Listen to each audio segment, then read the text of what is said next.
bonsoir à tous. Bonsoir à tous, je suis ravi de vous accueillir pour la 5e édition des 4 saisons. Alors c'est pas une saison par année, nous on fait ça de façon plus lean, plus tranquille, on en fait 2 par an. Donc nous en sommes à la 5e. On a parcouru le monde de la banque et de la santé, on a parcouru le monde des anthropologues, pour ceux qui étaient là la dernière fois, avec un topo exceptionnel de Pascal Pic. Et donc on essaye progressivement de se spécialiser sur des thématiques.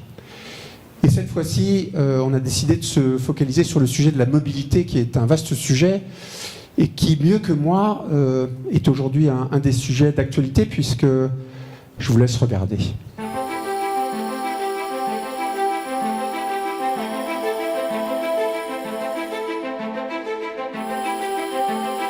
This year, we are celebrating the 15th anniversary of the European Mobility Week. It is an excellent opportunity to rethink the way you travel, not just for convenience or efficiency, but also your health. In recent years, thanks to advances in digital technology, it has become even easier to mix and match different transport modes and with that save your time, money and planet. The theme of this year's European Mobility Week 2017 is Clean, Shared and Intelligent Mobility. If we can put those elements at the heart of the way we choose to travel, then the future is very promising. Remember that each person has a role to play. You can decide how to travel, and you can make the difference.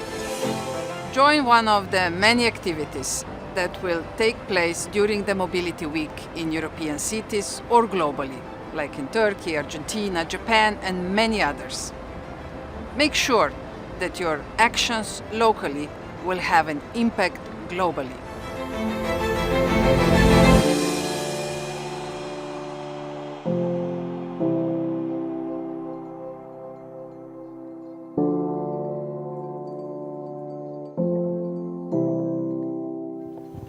Super, vous étiez au courant?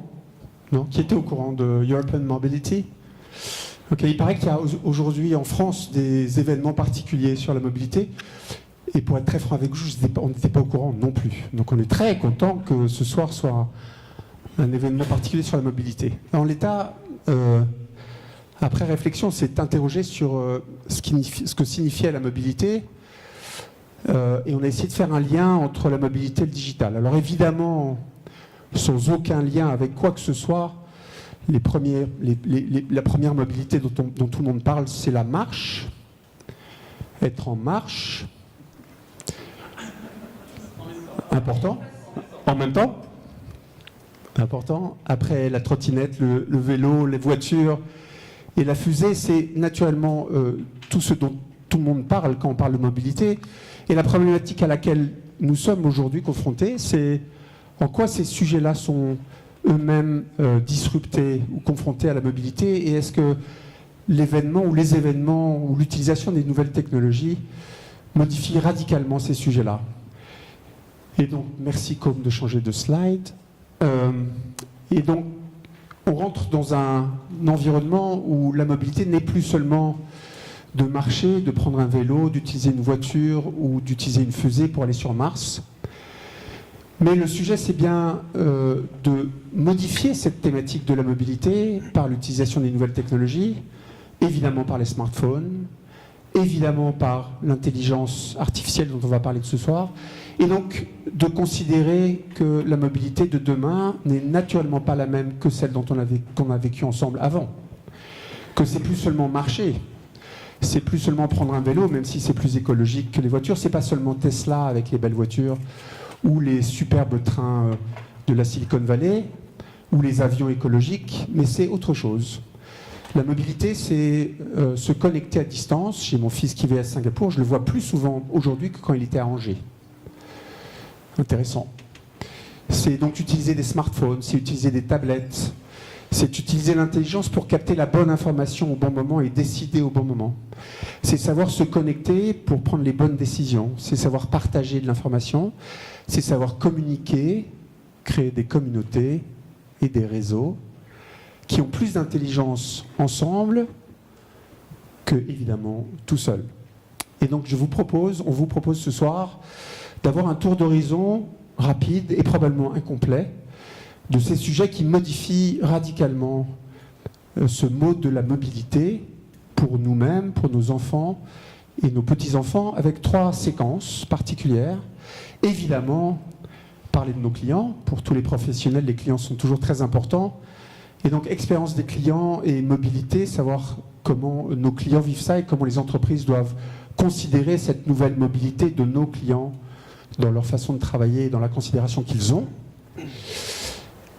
La deuxième thématique, c'est quoi ce sujet, ce mot un peu bizarre de l'intelligence dite artificielle? Est-ce que l'intelligence peut être artificielle? On a parlé d'intelligence émotionnelle, des QI, des QE, l'intelligence artificielle. Mon Dieu, c'est quoi ce sujet? Donc l'intelligence artificielle et la mobilité. Puis enfin, on finira évidemment par cette thématique qui est critique, en tout cas pour l'avenir. On a parlé de robotique, on a parlé de beaucoup de choses, mais les objets vont devenir eux-mêmes intelligents et connectés entre eux. Mon Dieu. Voilà l'agenda de la journée et de la soirée. Donc merci à chacun d'entre vous d'être là. Et je vous propose en premier lieu d'accueillir un jeune homme, un monsieur qu'on a eu le plaisir de rencontrer il y a maintenant quelques mois. On était à Monaco ensemble pour partager la transformation d'un grand groupe dans le secteur de la santé, un grand groupe industriel. Et on a été séduits par cette vision un peu particulière de l'expérience client et de la mobilité. Et donc je vous remercie d'accueillir, dès que la technologie sera en place, Vincent Garel, qui est directeur de la stratégie de DBWA. Et comme vous pouvez le voir, il a beaucoup de dossiers. J'ai vu plein de dossiers. Donc un homme très occupé. Vincent, c'est parti. Bonsoir à tous. Bonsoir à tous. Bonsoir à tous. Merci de m'accueillir dans ce lieu que je ne connaissais pas et qui est formidable. Je vais vous parler... Alors, TBWA, c'est une agence de communication. Donc, méfiez-vous quand il y a des communicants qui s'expriment sur un sujet aussi lourd et structurant que la mobilité. Et en fait, j'aurais pu faire 2 choses. J'aurais pu arriver avec des tas d'exemples de choses extrêmement spectaculaires, d'innovation, des trucs très cool et très, très connectés, très branchés, tout ce que vous voulez, pour vous parler de ce que c'est que l'expérience client en mobilité aujourd'hui. Et puis, je me suis dit qu'il y avait un deuxième scénario qui était peut-être plus intéressant, ou en tout cas avec lequel... personnellement, je me sentais un peu plus à l'aise, parce qu'il me touche aussi de manière assez fréquente, qui est que, et vous aussi j'imagine, qui est que la mobilité, c'est des gens qui bougent, en fait. Et donc, plutôt que de me concentrer sur la partie technologique et digitale à proprement parler de la mobilité du XXIe siècle, de plutôt essayer de regarder, poser 2-3 questions et peut-être d'échanger avec vous après sur, mais au fond, qu'est-ce que ça change pour les gens, sachant que, évidemment, la mobilité est un sujet où le digital est très très présent, comme dans plein d'autres industries. Je me suis fait un petit conducteur en même temps.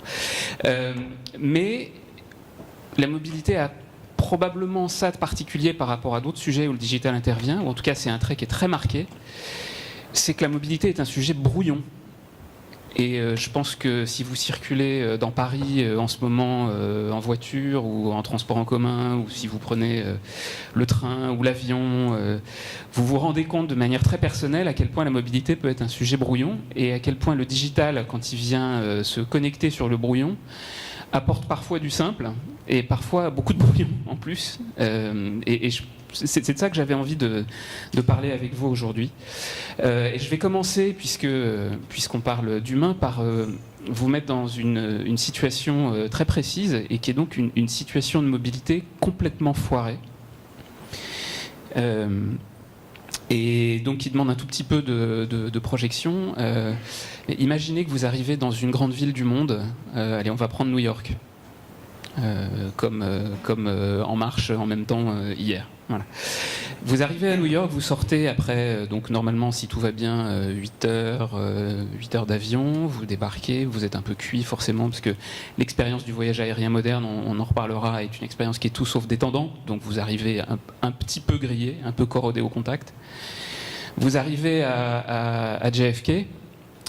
Là, vous cherchez un peu votre chemin, parce que vous êtes peut-être déjà venu, mais en même temps, ils n'arrêtent pas de reconfigurer l'aéroport. Donc, il y a une espèce de charge cognitive qui pèse sur vous, qui est pas neutre. Puis, vous devez récupérer vos bagages, et puis vous faites la queue au contrôle des passeports.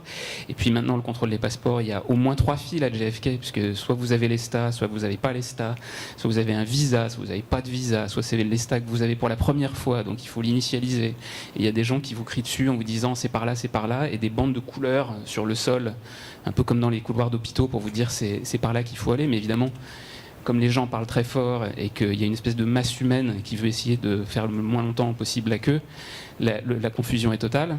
Donc vous passez ça, puis vous allez chercher votre carrousel, vous récupérez votre bagage, vous repassez la douane, parce qu'il faut que vous donniez le petit formulaire, vous savez, celui que vous avez rempli en disant non, je ne transporte pas de données, de denrées d'une valeur supérieure à 10 000 $. Vous arrivez dans le hall des arrivées, justement, content d'être arrivé jusque-là, mais en même temps, vous êtes nulle part, là. Vous êtes encore juste dans l'aéroport.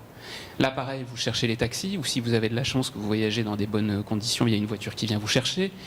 Vous montez, vous êtes ravi, vous vous laissez tomber dans la voiture, et là, vous êtes parti pour, en gros, 75 à 90 minutes d'embouteillage. Vous arrivez dans Manhattan, vous sortez, vous arrivez devant votre hôtel, vous êtes très content, vous poussez la porte de votre hôtel, et là, on vous demande une carte de crédit, bien sûr, parce que vous allez forcément consommer dans le minibar, et on vous demande votre pièce d'identité. Et là, vous vous apercevez que vous avez perdu votre passeport.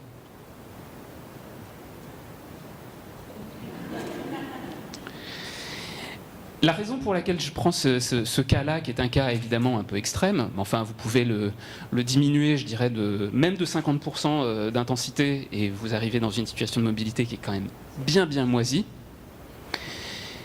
La raison pour laquelle je parle de ça, c'est que vous faites, c'est pas le drame, enfin c'est très embêtant évidemment, mais qu'est-ce que vous faites à ce moment-là ?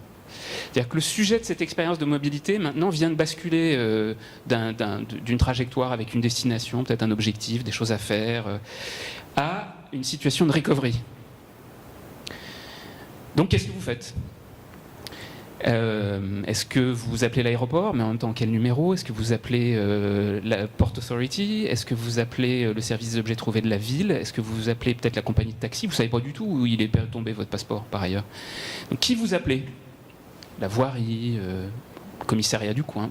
Qui vous appelez ?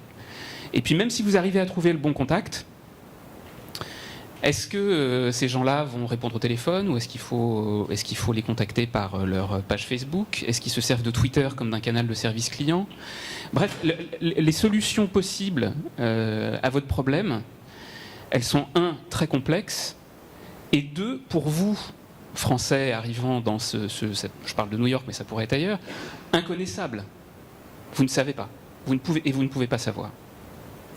Donc j'ai une petite colle pour vous. Est-ce que vous savez combien de services, de départements municipaux existent dans la ville de New York ? La réponse, en fait, c'est 300. Donc il y a 300 Department of Something à New York qui gèrent en gros 4000, enfin, le nombre exact est à la limite de l'inconnaissable lui aussi, 4000 services aux administrés, que ce soit des personnes morales ou des personnes physiques. Et donc, pour vous, comme pour les New-Yorkais il y a quelques années, se repérer dans cette espèce d'embrouillamini, cafouillazibule mal ficelé de relations clients, en particulier en situation de mobilité, est une espèce de Rubik's Cube insoluble. Donc normalement, vous vous asseyez par terre, vous mettez votre tête entre vos genoux et vous pleurez à chaudes larmes, ou vous vous allongez à regarder le plafond fixement sans cligner des yeux. Sauf que par rapport à, et on parle d'expérience client, sauf que la ville de New York a pris la décision il y a quelques années, sous l'impulsion très volontariste de Michael Bloomberg, qui était maire à l'époque, de dire le sujet de la complexité de cette expérience ne devrait pas être porté par l'utilisateur, par la personne qui bouge, par le citoyen, par le touriste, par l'entreprise. Ça ne devrait pas être son problème.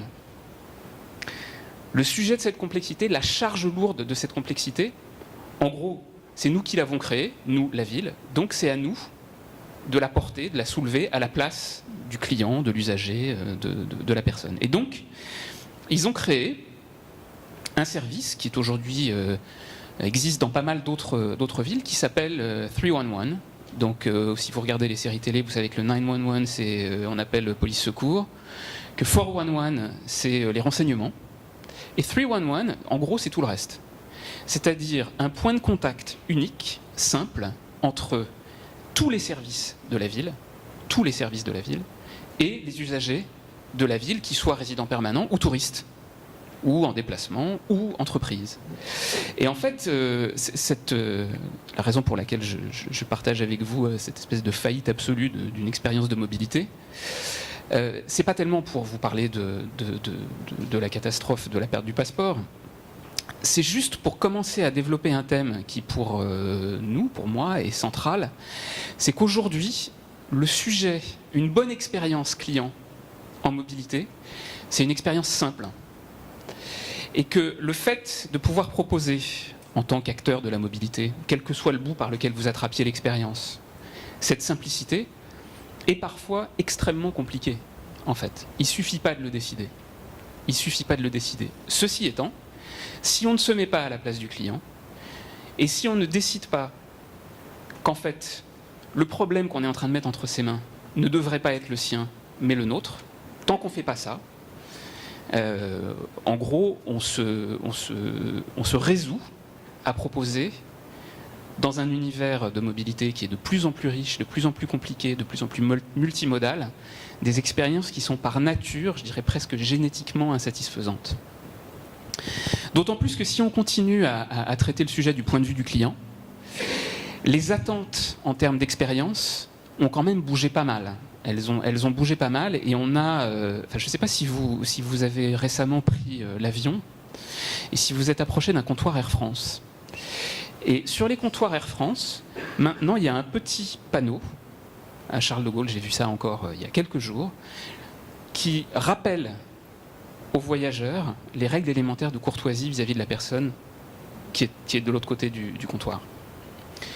En fait, les attentes de service, elles bougent, et elles bougent sous l'impulsion de plein de choses. Enfin, en gros, la référence, le modèle d'une expérience servicielle réussie aujourd'hui, c'est Google.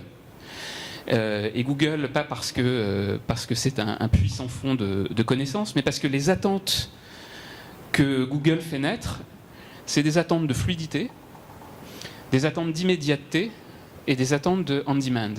Et quand vous regardez les services de mobilité qu'on a tous dans notre poche aujourd'hui, que sont par exemple Waze ou Uber, qui sont en fait construits exclusivement d'abord en tant que plateforme et puis après commencent à investir le monde physique, c'est des services de mobilité qui répondent en gros, hein, on pourra parler d'Uber ou de Waze, de la manière dont ils requalifient en permanence les objectifs ou les résultats qu'ils vous proposent, mais c'est quand même globalement des expériences de mobilité fluides, immédiates, à la demande. Et ça c'est formidable quand on construit une expérience de toute pièce, quand on part de zéro. La réalité, et c'est ce que je disais en introduction, c'est que la mobilité, elle est rarement fluide, elle est évidemment rarement immédiate, elle est rarement simple en fait. Donc c'est des scénarios qui sont par essence brouillons, souvent. Surtout, comme dans le transport aérien ou dans le transport journalier, pour ceux qui se servent des transports en commun pour travailler, où il y a des ruptures de rythme, des ruptures de parcours, des transitions à gérer qui sont pas évidentes, où il y a des passages de l'univers d'un acteur à l'univers d'un autre acteur, avec donc des codes un peu différents, des règles un peu différentes, des services un peu différents. Et par rapport à ça, par rapport à ces scénarios qui sont donc souvent ni fluides, ni immédiats, ni simples, et donc un peu confus, le digital peut rendre des services inestimables, inestimable. Enfin, on est tous très contents que Waze existe, je pense. On est tous contents que le service Uber existe. On pourra discuter de savoir si on est content que l'entreprise Uber existe. C'est un autre débat. Mais la réalité, quand même, c'est que quand le digital vient se greffer sur ce genre d'expérience de mobilité, ce genre d'expérience client qui préexistent, qui sont là, c'est que parfois, il engendre aussi sa propre complexité. Pas pour tout le monde pareil, pas pour tous les clients pareil, pas pour tous les profils pareils. Mais enfin, quand vous créez par exemple l'attente, et j'y reviendrai parce que je parlerai d'un cas Air France dans quelques instants, mais quand vous créez l'attente du self-service, et qu'en gros, vous transformez la norme de l'enregistrement dans un aéroport d'une norme accompagnée en une norme autonome, donc de libre service, vous voyez bien dans le meilleur scénario possible, c'est-à-dire le premier écran d'accueil de la borne, que vous générez déjà un petit peu de complexité, surtout pour des gens pas expérimentés, qui n'ont pas l'habitude, mais que d'un seul coup, quand le système bug, et les systèmes bug, et le niveau de complexité de ce genre de système est très élevé, donc évidemment, le sujet n'est pas de savoir s'ils vont bugger, le sujet est de savoir quand ils vont bugger. Bien entendu, du point de vue du client, puisque c'est mon sujet, l'expérience se dégrade brutalement et génère une complexité énorme. Alors, la question devient très vite comment on fait ? Et qu'est-ce qu'on fait de ça ? Est-ce que c'est juste une réalité ? C'est comme la météo, on ne peut pas y faire grand-chose. Le fait de savoir qu'on va prendre une baffe fait pas moins mal. On sait juste qu'on va la prendre, quoi, en gros. En fait, je vais vous raconter l'histoire d'un acteur du transport aérien qui a, à notre sens, fait quelque chose d'assez remarquable. Donc, c'est un acteur que vous connaissez sûrement, qui s'appelle Southwest Airlines, qui est la plus grande compagnie low cost du monde.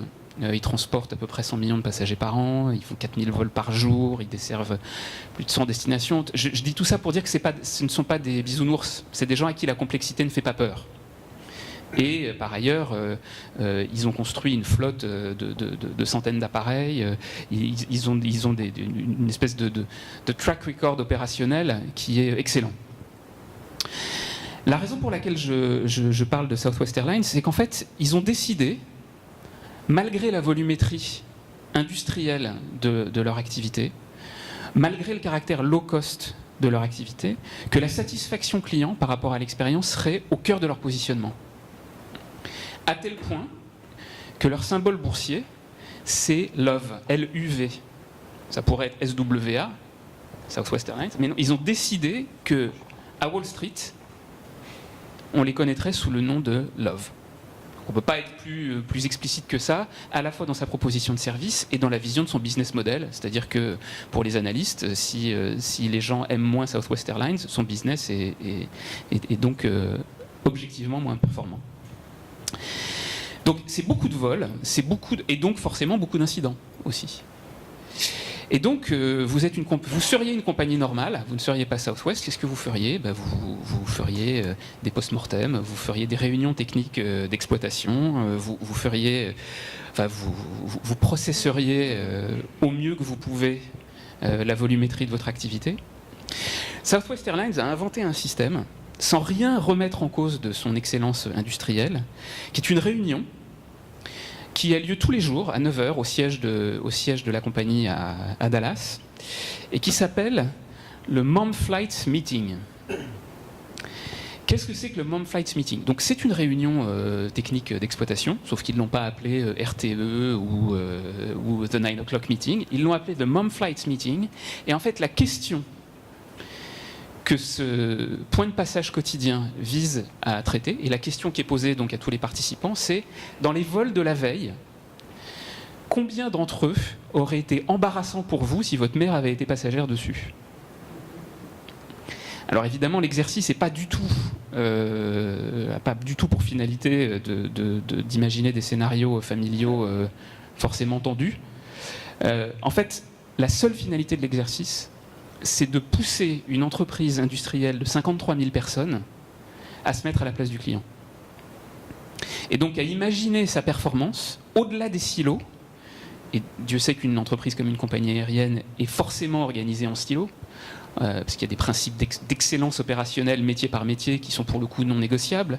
Mais le fait de traiter le sujet de l'expérience client comme ça, donc de se mettre en posture, on va en parler dans un instant, empathique, fait basculer d'un seul coup cette entreprise industrielle dans un autre champ culturel, dans une autre manière de regarder l'expérience. Et aujourd'hui, encore aujourd'hui, Southwest est reconnu pour non seulement la qualité going, quand tout se passe bien, de sa qualité de service, avec en plus une personnalité qui est assez sympa, parce que évidemment quand vous choisissez de vous appeler Love à Wall Street et que votre réunion d'exploitation quotidienne s'appelle les Mom Flights Meeting, vous voyez bien le petit trait de personnalité, le caractère assez particulier que cette compagnie peut avoir. Mais là où ça gagne toute sa valeur, là où ça prend tout son intérêt, c'est quand il y a un vrai problème. C'est-à-dire que cette posture-là, elle gagne la compagnie dans son ensemble, et quand il y a un problème de recovery, puisqu'on parle de cas forcément problématiques, évidemment, ça se passe mieux. Parce que les gens qui sont en contact avec le client se mettent spontanément, et beaucoup plus spontanément, à la place de la personne qui est en face d'eux.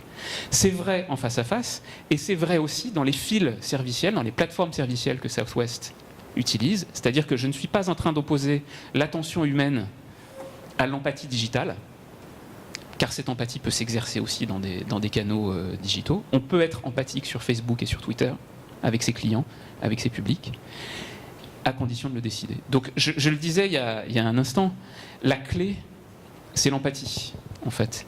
Et en gros, quand vous regardez la posture adoptée par New York en créant le 311, ou à l'inverse, quand vous voyez la file d'attente que je vous ai montré il y a quelques instants, on voit d'un côté une forme de triomphe absolu de l'empathie, et je dirais de manière assez brutale, c'est-à-dire que dire à 300 départements qui gèrent 4000 services, vos divisions internes, la répartition territoriale des attributions, les précarés individuels, m'importe peu. Ça n'est pas le problème de nos clients, ça n'est pas le problème de nos usagers. Le fait de l'imposer comme ça et de le construire comme ça est évidemment quelque chose de très structurant, à mon sens, à notre sens, chez TBWA, dans la construction d'une expérience client réussie dans la mobilité contemporaine. Alors, pour revenir un tout petit peu sur le sujet du transport aérien, c'est vrai qu'on arrive très vite dans des sujets de culture.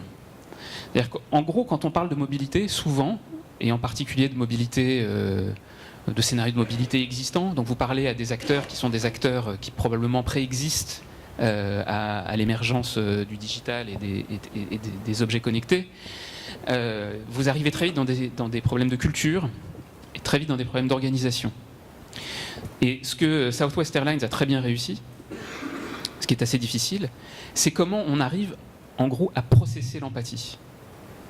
Parce qu'on a très souvent tendance à opposer, je dirais, l'excellence opérationnelle sur un plan industriel et une forme de sensibilité empathique pour se mettre à la place du client. La réalité, c'est qu'il y a des ficelles, il y a des méthodes, il y a des process qui permettent de mettre l'empathie au cœur d'expériences de mobilité, y compris les plus complexes. Et pour terminer, voilà, et pour conclure, parce que je crois que j'ai déjà dépassé beaucoup et j'arrête après, et là je remets peut-être un petit peu plus ma casquette de communicant, ou mon matériau à moi, c'est la marque, en fait. Et la question qu'on peut se poser, c'est de savoir si dans cette expérience client fluide, accélérée par le digital, est-ce qu'en fait la transparence c'est l'idéal? Est-ce que l'idéal pour une marque c'est de disparaître, en fait? Est-ce que le travail qu'on a fait pour Air France, on pourrait faire exactement le même sur Emirates ou sur British Airways et on aurait exactement le même résultat? En fait, la raison pour laquelle je parle de ça, c'est que il ne s'agit pas que de problem solving. Il s'agit aussi de laisser une trace positive, mémorielle, une espèce de pic d'expérience, parce que c'est ça qui crée la loyauté finalement. C'est ça qui crée l'envie de revenir. Une expérience dont on n'a rien à redire tellement elle s'est bien passée, très vite, on l'oublie. Et pour terminer, je vais vous donner 3 exemples de pics d'expérience qui peuvent vous paraître complètement triviaux par rapport à tous les enjeux d'une expérience de mobilité réussie, mais qui créent du souvenir et qui créent finalement de la trace mémorielle positive. Évidemment, un piano en libre service dans une gare ne compensera jamais un TGV qui a 3 heures de retard. En revanche, quand ça se passe bien, et ça se passe bien dans l'immense majorité des cas, c'est un exhausteur d'expérience. Et c'est donc un exhausteur de souvenirs.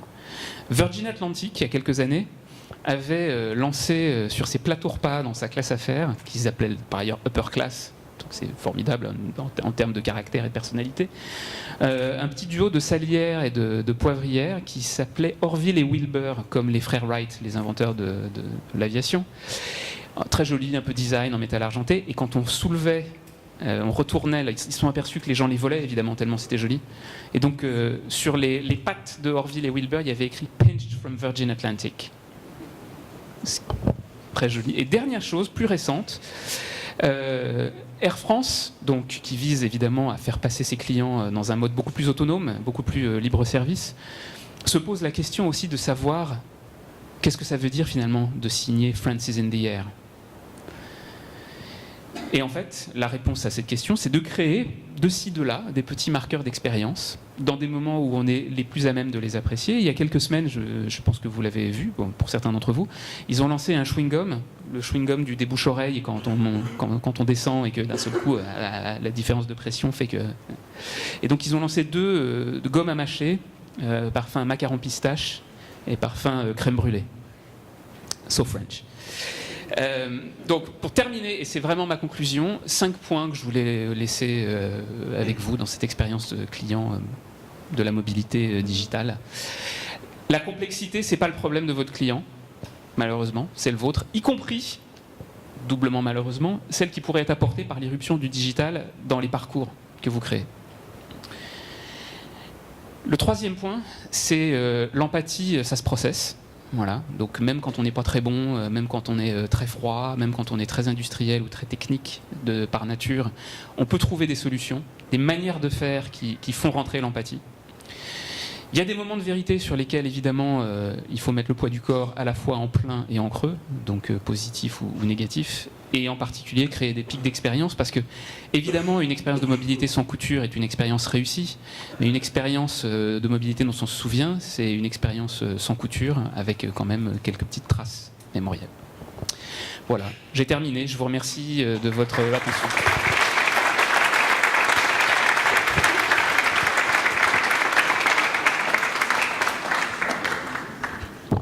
Merci beaucoup, Vincent.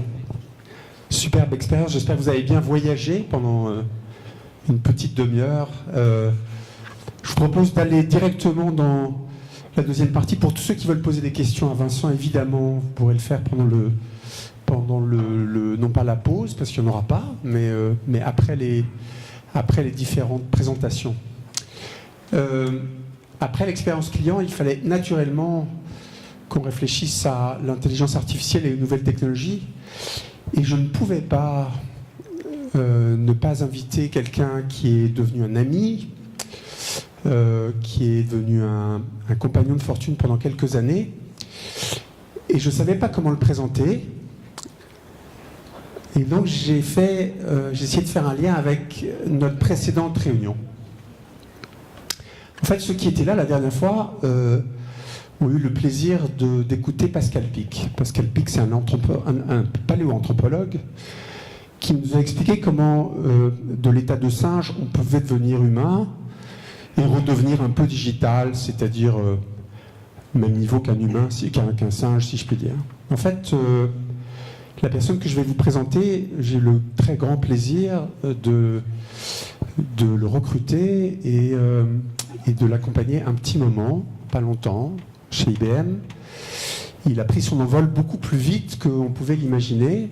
Il a été aussi supporté par quelques personnes qui sont dans la salle. Et donc j'ai le très grand plaisir d'accueillir Jean-Philippe Desbioles, qui depuis maintenant quelques années a pris la responsabilité d'IBM Watson au niveau européen, avec un grand focus sur le secteur bancaire, mais pas seulement. Et je me souviens quand on a commencé à travailler ensemble, il faisait des vagues sur Internet. C'était dans fin des années 90. Et on se disait, mais c'est quoi ces cycles bizarres de cette bulle Internet? Ça va aller où et comment ça va devenir ce qu'on connaît aujourd'hui? Donc je suis très heureux d'accueillir Jean-Philippe. Vous pouvez l'applaudir. Merci. Merci beaucoup. Donc, bonjour à toutes et à tous. Donc, vous avez remarqué qu'effectivement, Rémi, j'ai un lien très fort avec d'autres gens dans la salle, effectivement, parce que sans eux, je ne serais pas là où je suis aujourd'hui, ça j'en suis sûr. Ceci étant, merci de votre temps. Donc, le sujet de ce soir, pour ma part, ça sera donc la notion d'intelligence artificielle ou système cognitif ou intelligence augmentée. On en parle beaucoup. Et ce que je vais faire aujourd'hui, c'est essayer de petit 1 définir, en tout cas de notre point de vue, ce qu'est l'IA, ce qu'est le système cognitif et ce que ça n'est pas. Parce qu'il y a beaucoup de fantasmes et d'overselling sur le sujet, donc je pense qu'il faut à tout prix qu'on arrive à dégonfler la baudruche que nous créons d'une certaine manière nous-mêmes, mais pas que.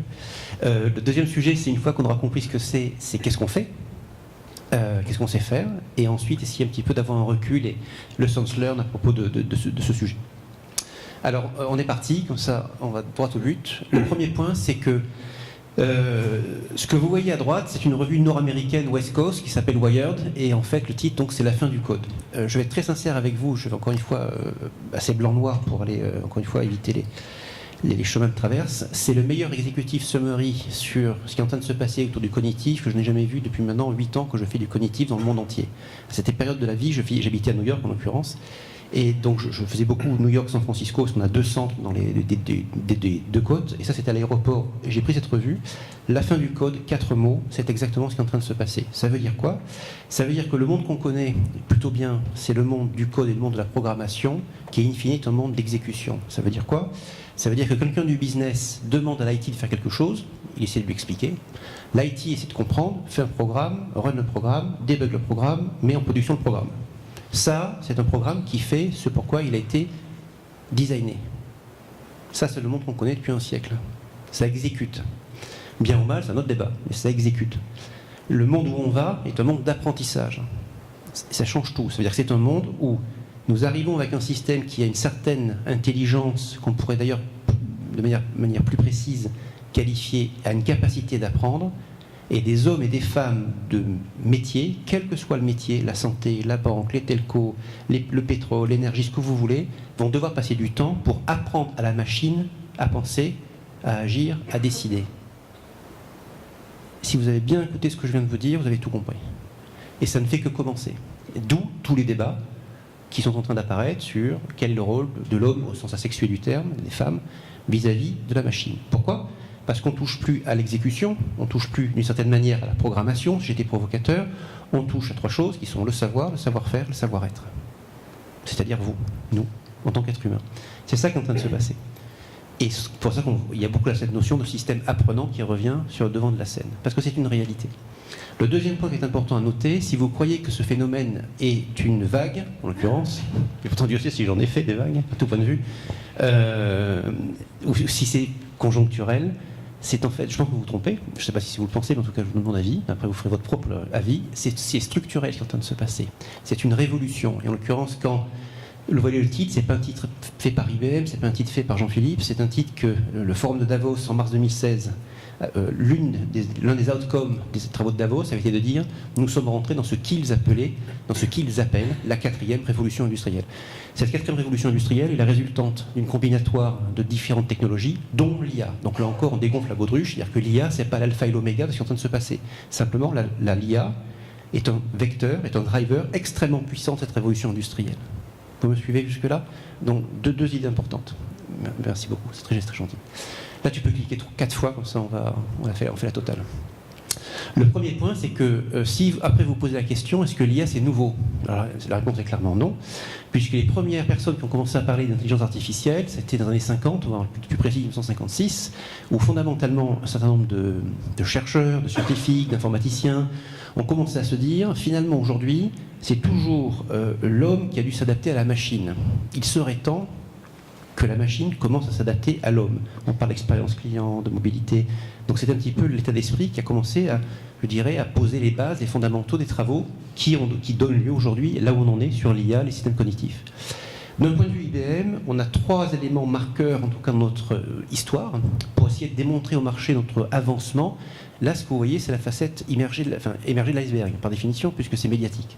Vous pensez bien que lorsqu'en 1997, on a battu Garry Kasparov au jeu d'échecs, on ne s'est pas réveillé le 1er janvier 1997 en disant tiens, on va faire un jeu sympa, on va battre le patron de l'échec avec une machine. Donc, ça suppose des années de travaux avant, de recherche et développement, pour arriver à quelque chose. Donc 97, là c'est Garry Kasparov qui perd la partie contre Deep Blue. J'ai été très unfair dans ce que j'ai fait, donc j'assume quand je suis unfair, je suis plutôt quelqu'un en général plutôt fair, enfin j'espère, puisqu'en l'occurrence j'aurais pu prendre un tas de photos où nous avions perdu la partie, c'est-à-dire où l'informatique, on va dire Deep Blue, avait perdu la partie. Je ne l'ai pas fait, ça c'est un côté un petit peu mégalo, mais c'est pour motiver personnellement. Donc là j'ai pris la photo où il avait perdu, et lorsqu'il a perdu, il a arrêté de jouer contre Deep Blue. Pourquoi ? Parce qu'il avait compris un truc, c'est que chaque fois qu'il s'asseyait et qu'il prenait le temps de jouer contre la machine, il était en fait en train d'apprendre à la machine à le battre. C'est ce que je dis sur un ton badin, etc., c'est juste un paradigme quantique. Sans mauvais jeu de mots d'ailleurs, avec ce qui va se passer avec un système quantique dans pas longtemps. Donc ça c'est un premier point. Donc vous commencez à percevoir la notion de machine learning, etc. Ceci étant, vous pourriez me dire, mais Jean-Philippe, t'es gentil, mais le jeu d'échecs versus le Go, c'est un jeu qui a une combinatoire mathématique finie, ce qui est juste. Donc quelque part, avec la puissance de calcul, on peut arriver à dépasser l'homme très facilement. Ce qui serait juste en termes de challenge que vous pourriez me faire. Donc 2012, on a franchi un cap. Jeopardy, c'est en fait un jeu américain qui ressemble à la question pour un champion en la mode française, avec quelques particularités. J'en sors que deux, pour faire court. La première chose, c'est qu'aux États-Unis, on vous donne la réponse pour trouver la question. Et la deuxième caractéristique aux États-Unis, c'est que si vous répondez mal, vous êtes pénalisé. Si vous répondez bien, vous êtes crédité. Ça veut donc dire qu'il ne suffit pas simplement d'être rapide et avoir une bonne culture générale, il faut réfléchir sur la probabilité que vous avez d'avoir une réponse juste versus une réponse fausse, puisque vous cherchez à optimiser un gain financier versus deux adversaires. D'accord ? Donc les deux gars que vous voyez aller là, c'est pas deux gars qu'on a trouvés dans la rue en disant tiens on va faire un truc sympa à 4, mais c'est en fait en l'occurrence, c'est les deux champions ever en termes de nombre de parties et de gains financiers dans ce jeu aux États-Unis, et qui ont accepté de jouer contre Watson, une machine. On a démontré trois choses très importantes. La première chose, c'est que les questions qui étaient posées aux deux joueurs et à Watson étaient posées par un animateur, comme je suis en train de le faire là en ce moment même. Ça veut donc dire que la machine devait comprendre en temps réel le langage naturel.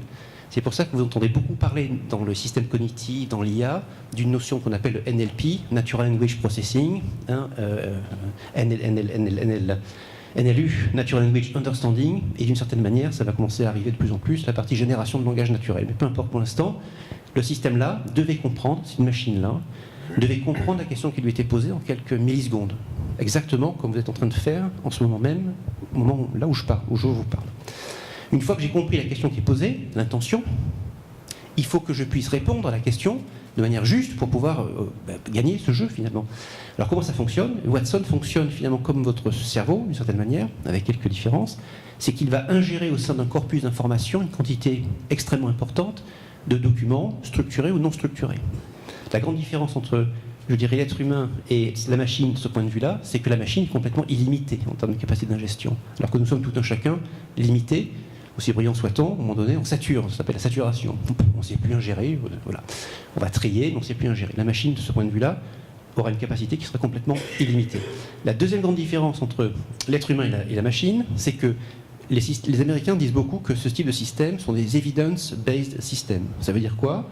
C'est un système qui apporte une réponse avec un degré de probabilité d'accuracy et toutes les évidences qui sous-tendent la réponse. C'est-à-dire qu'il vous apporte tous les faits, toutes les évidences qui viennent supporter le fait que le système pense que la bonne réponse est celle-ci.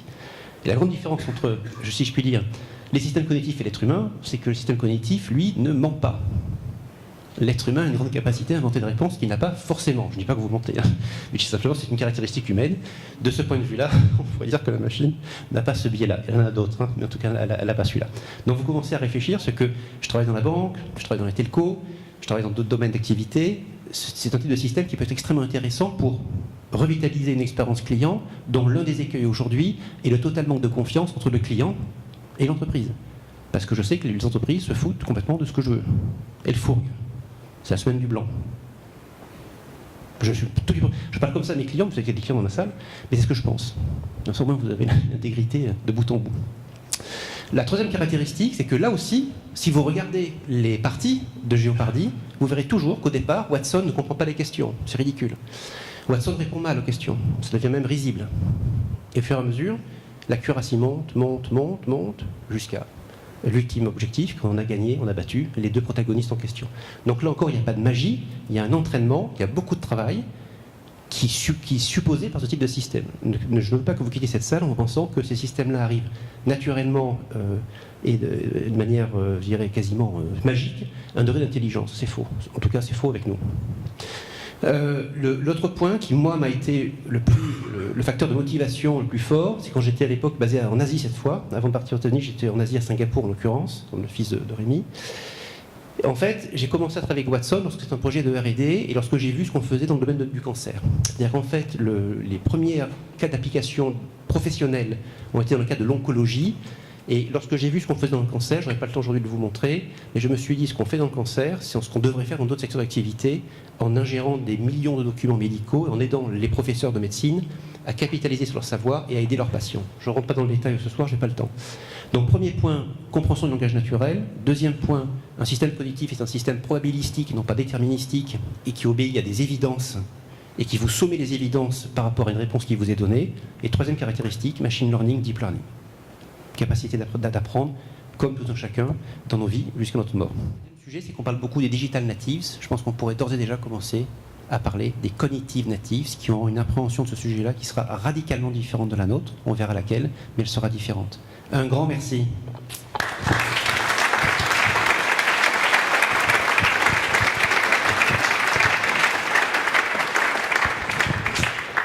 Waouh, même pas peur, Jean-Philippe. Alors,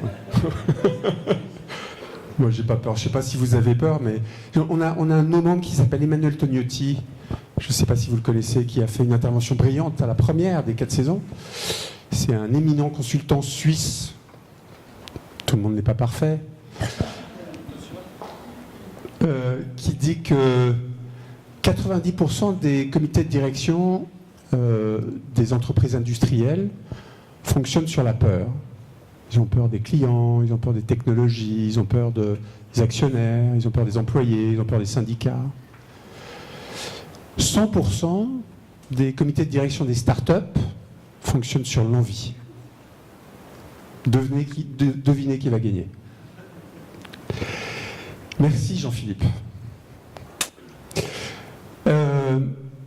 Évidemment, il a fait la transition sans que je le fasse. Tout ça n'est rien si on n'est pas capable de capter des données. Au début, on parlait d'empathie, on parlait des mom flights. Ensuite, on a parlé d'intelligence artificielle. On se rapproche tranquillement sur mais d'où vient cette donnée particulière de l'humain, de la machine, et comment on capte tout ça. Et donc, on a pensé que c'était intéressant de partager avec vous un troisième sujet sur cette problématique de mobilité, connecter, partager, décider, en essayant de se focaliser sur la connectique des objets. Que vont devenir les objets demain et comment ils vont...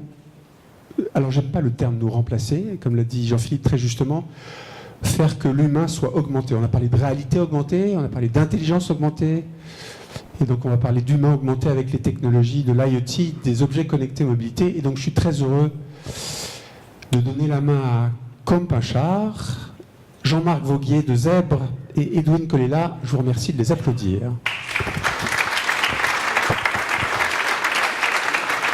Jean-Marc.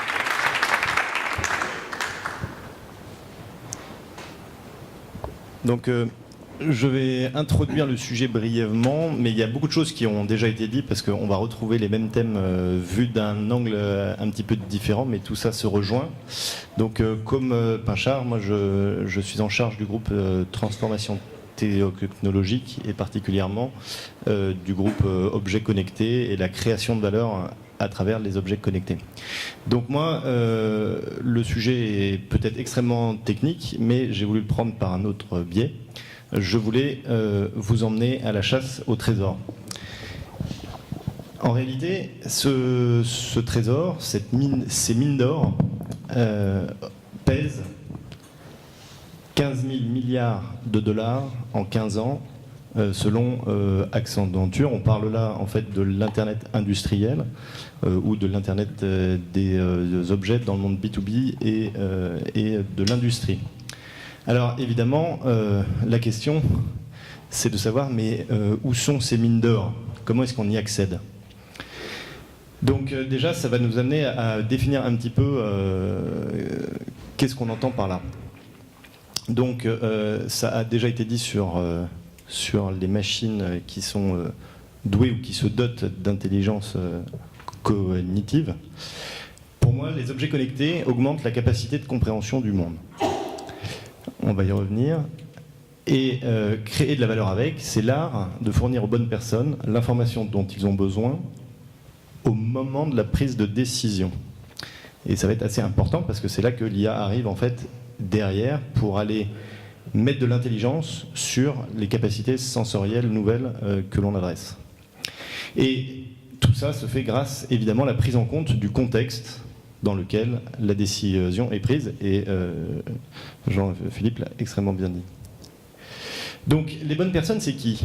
Eh bien c'est toutes les personnes pour lesquelles les entreprises veulent créer de la valeur, à savoir donc le business canvas, tout le monde connaît, la proposition de valeur est au centre. À droite, on a les clients et la façon de délivrer cette valeur-là aux clients. À gauche, les fournisseurs, les partenaires clés.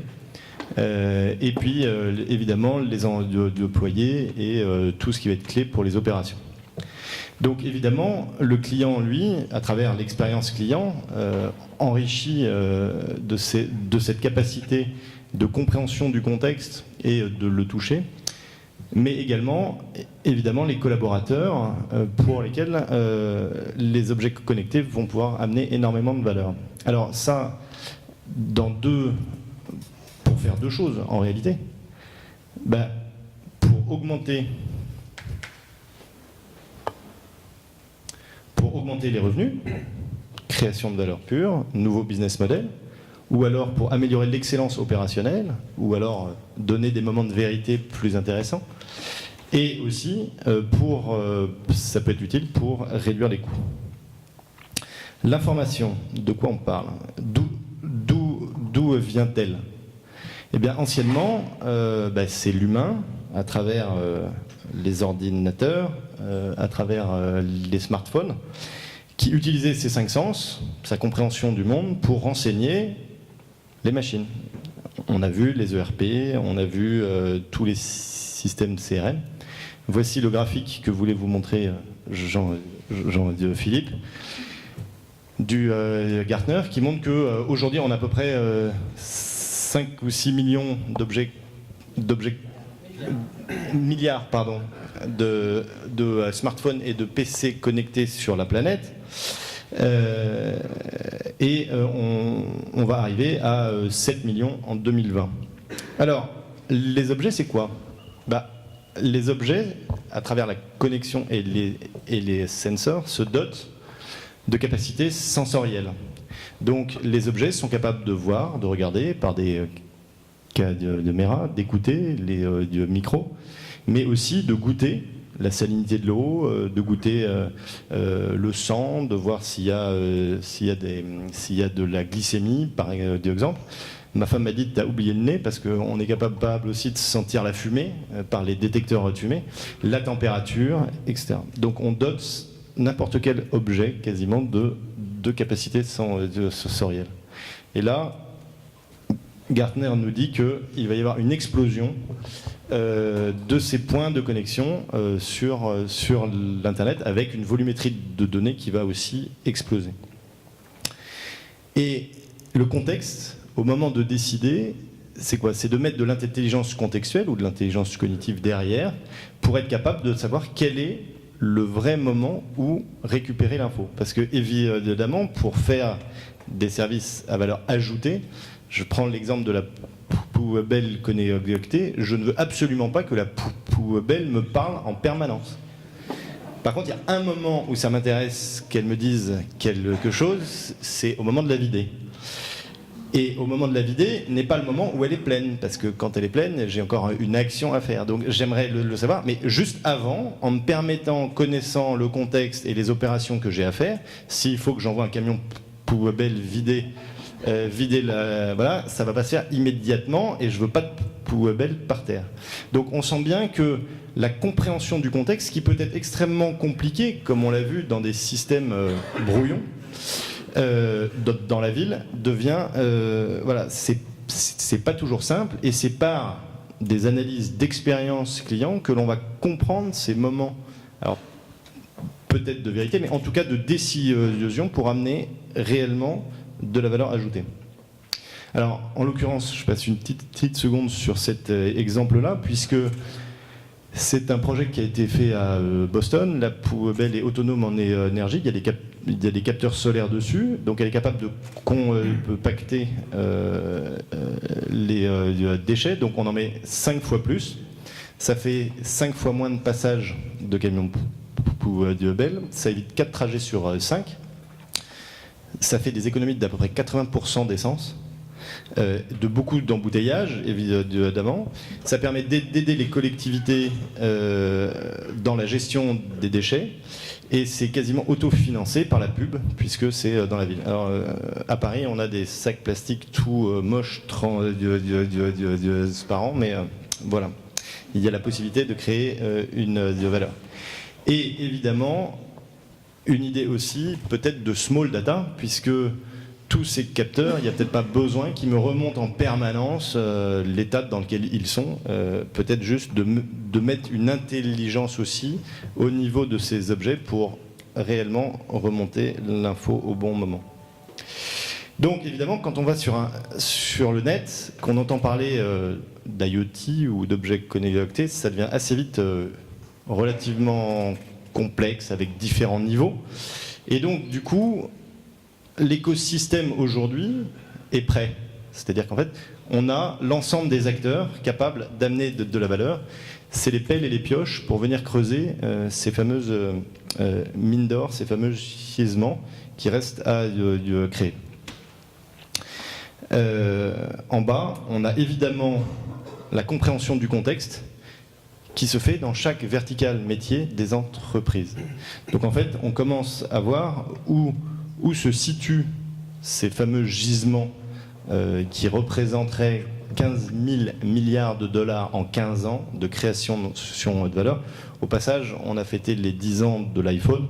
Quand on se place aujourd'hui, on voit la valeur créée en 10 ans seulement par ça. Et là, en fait, on va avoir une explosion de création de valeur en comprenant mieux le monde. Donc évidemment, on entend énormément parler ces acteurs-là aujourd'hui, parce qu'ils sont prêts, c'est eux qui vous parlent, et ce sont des éléments nécessaires de la chaîne. Mais aujourd'hui, les entreprises, les dirigeants avec lesquels on parle, n'ont pas tous conscience que ces gisements de valeur, ils sont quelque part d'autres. On va voir la réponse à la fin. Chez Premium Peers, donc, le groupe d'initiative de développement objets connectés et nouveaux business models s'intéresse particulièrement à aider les entreprises à déjà comprendre l'expérience de leurs clients, comprendre le contexte pour aller créer de la valeur grâce à ces objets connectés. Donc vous l'aurez compris, le gisement il se trouve sous vos pieds. L'écosystème est prêt, vous avez les pelles, les pioches, les trains, tout ce qu'il faut pour aller explorer ça. Donc je vous souhaite une bonne prospection à tous. Merci.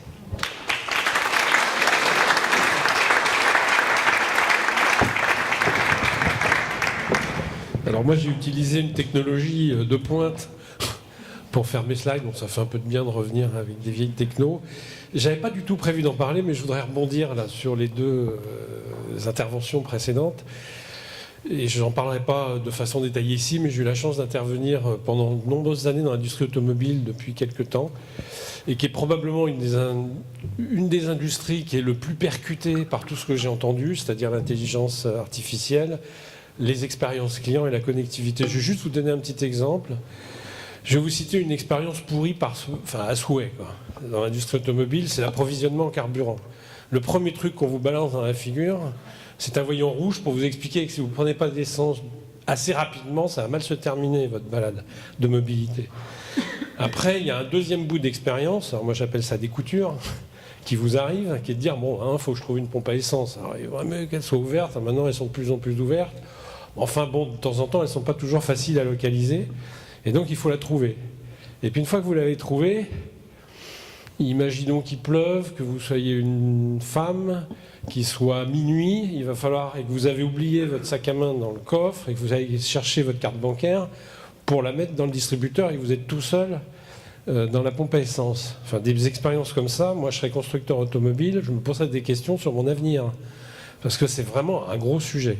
Alors ce qui est intéressant là-dedans, c'est au-delà du fait que l'expérience est pourrie et qu'il faut en mettre une bonne à la place, c'est que vous avez toute une chaîne d'intervenants dedans. Hein. Vous avez le constructeur automobile, vous avez celui qui va vous guider, et c'est pas forcément le GPS du constructeur automobile, comme vous avez pu le deviner. Vous avez le système de paiement, vous avez celui qui va distribuer l'essence, qui vont être partie prenante dans la chaîne. Imaginez la puissance de destruction que celui qui va pouvoir mettre une expérience client à niveau pour vous créer du plaisir et de la fluidité peut créer dans toute la chaîne. Hein, moi, je ne suis pas sûr aujourd'hui que les constructeurs automobiles soient de fait les mieux placés. Parce qu'il va falloir mettre de l'intelligence dans le cloud, il va falloir mettre de l'intelligence dans le véhicule, il va falloir gérer la connectivité, il va falloir percuter le monde des moyens de paiement de plein fouet, et ainsi de suite. Voilà. Donc, je n'avais pas prévu d'en parler.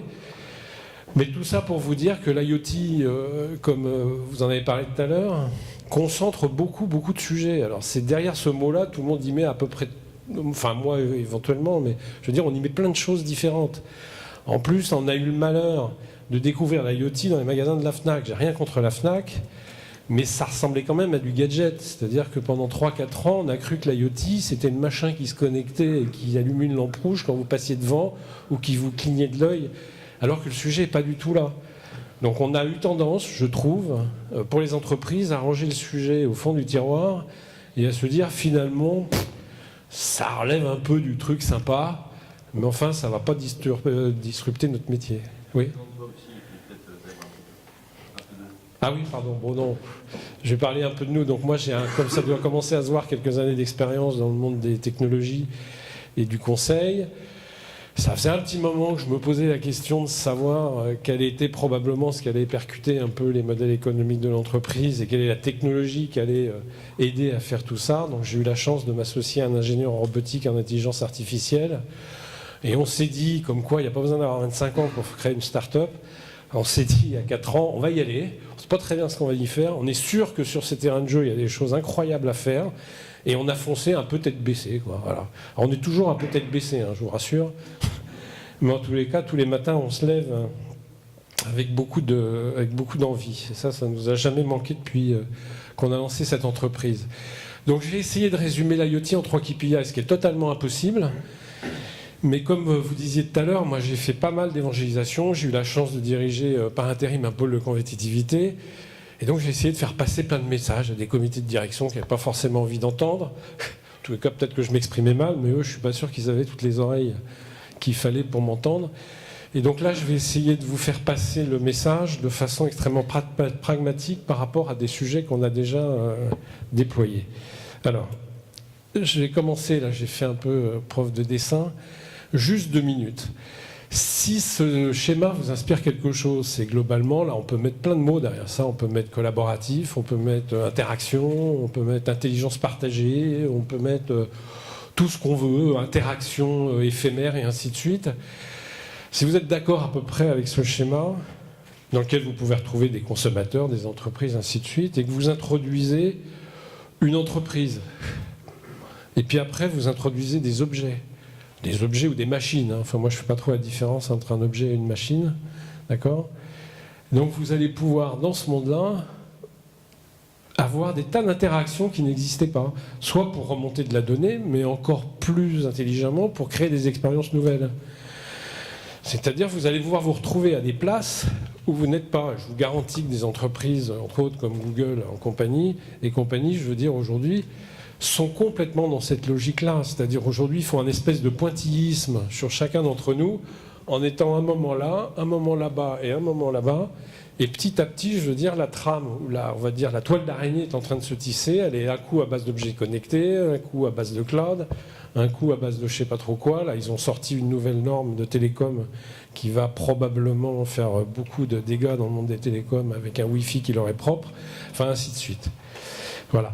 Donc, les 3 KPI que j'ai retenus, alors j'aurais pu mettre un coup de craie là, sur relation, j'aurais pu remplacer le mot relation par expérience, j'aurais pu remplacer le mot client par utilisateur, enfin vous le ferez facilement.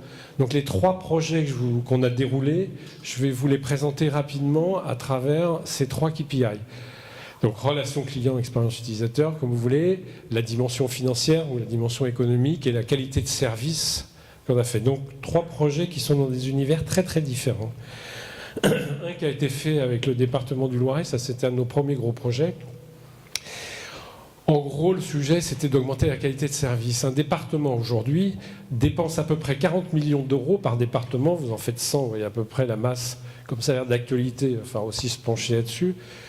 Je veux dire, la masse d'argent qui est véhiculée pour financer des services à domicile sur des personnes plutôt en situation de fragilité. D'accord ? Donc, ils sont venus nous voir en disant, nous, on veut augmenter la qualité de service. Alors, on pouvait régler ça par tout un tas de trucs.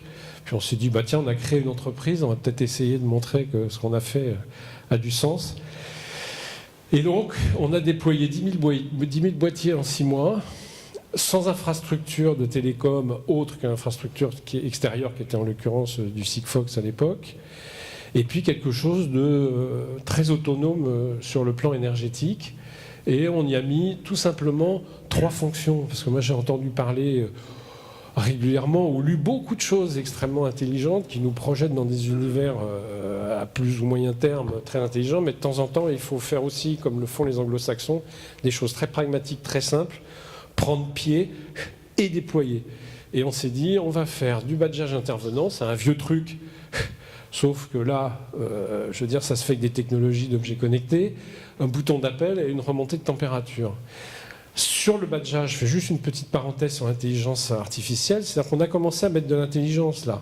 C'est-à-dire on s'est dit on va détecter la façon dont l'objet interagit avec les intervenants, ce qui va permettre d'économiser les remontées d'informations via les réseaux, et puis quelque part de détecter les incidents ou de remonter les badgeages quand ils vont bien. Okay ? Donc très concrètement, là c'est le schéma. Donc on déploie des objets, on repositionne le département du Loiret dans un espèce de nuage dont je ne vous donne pas le nom, d'accord ?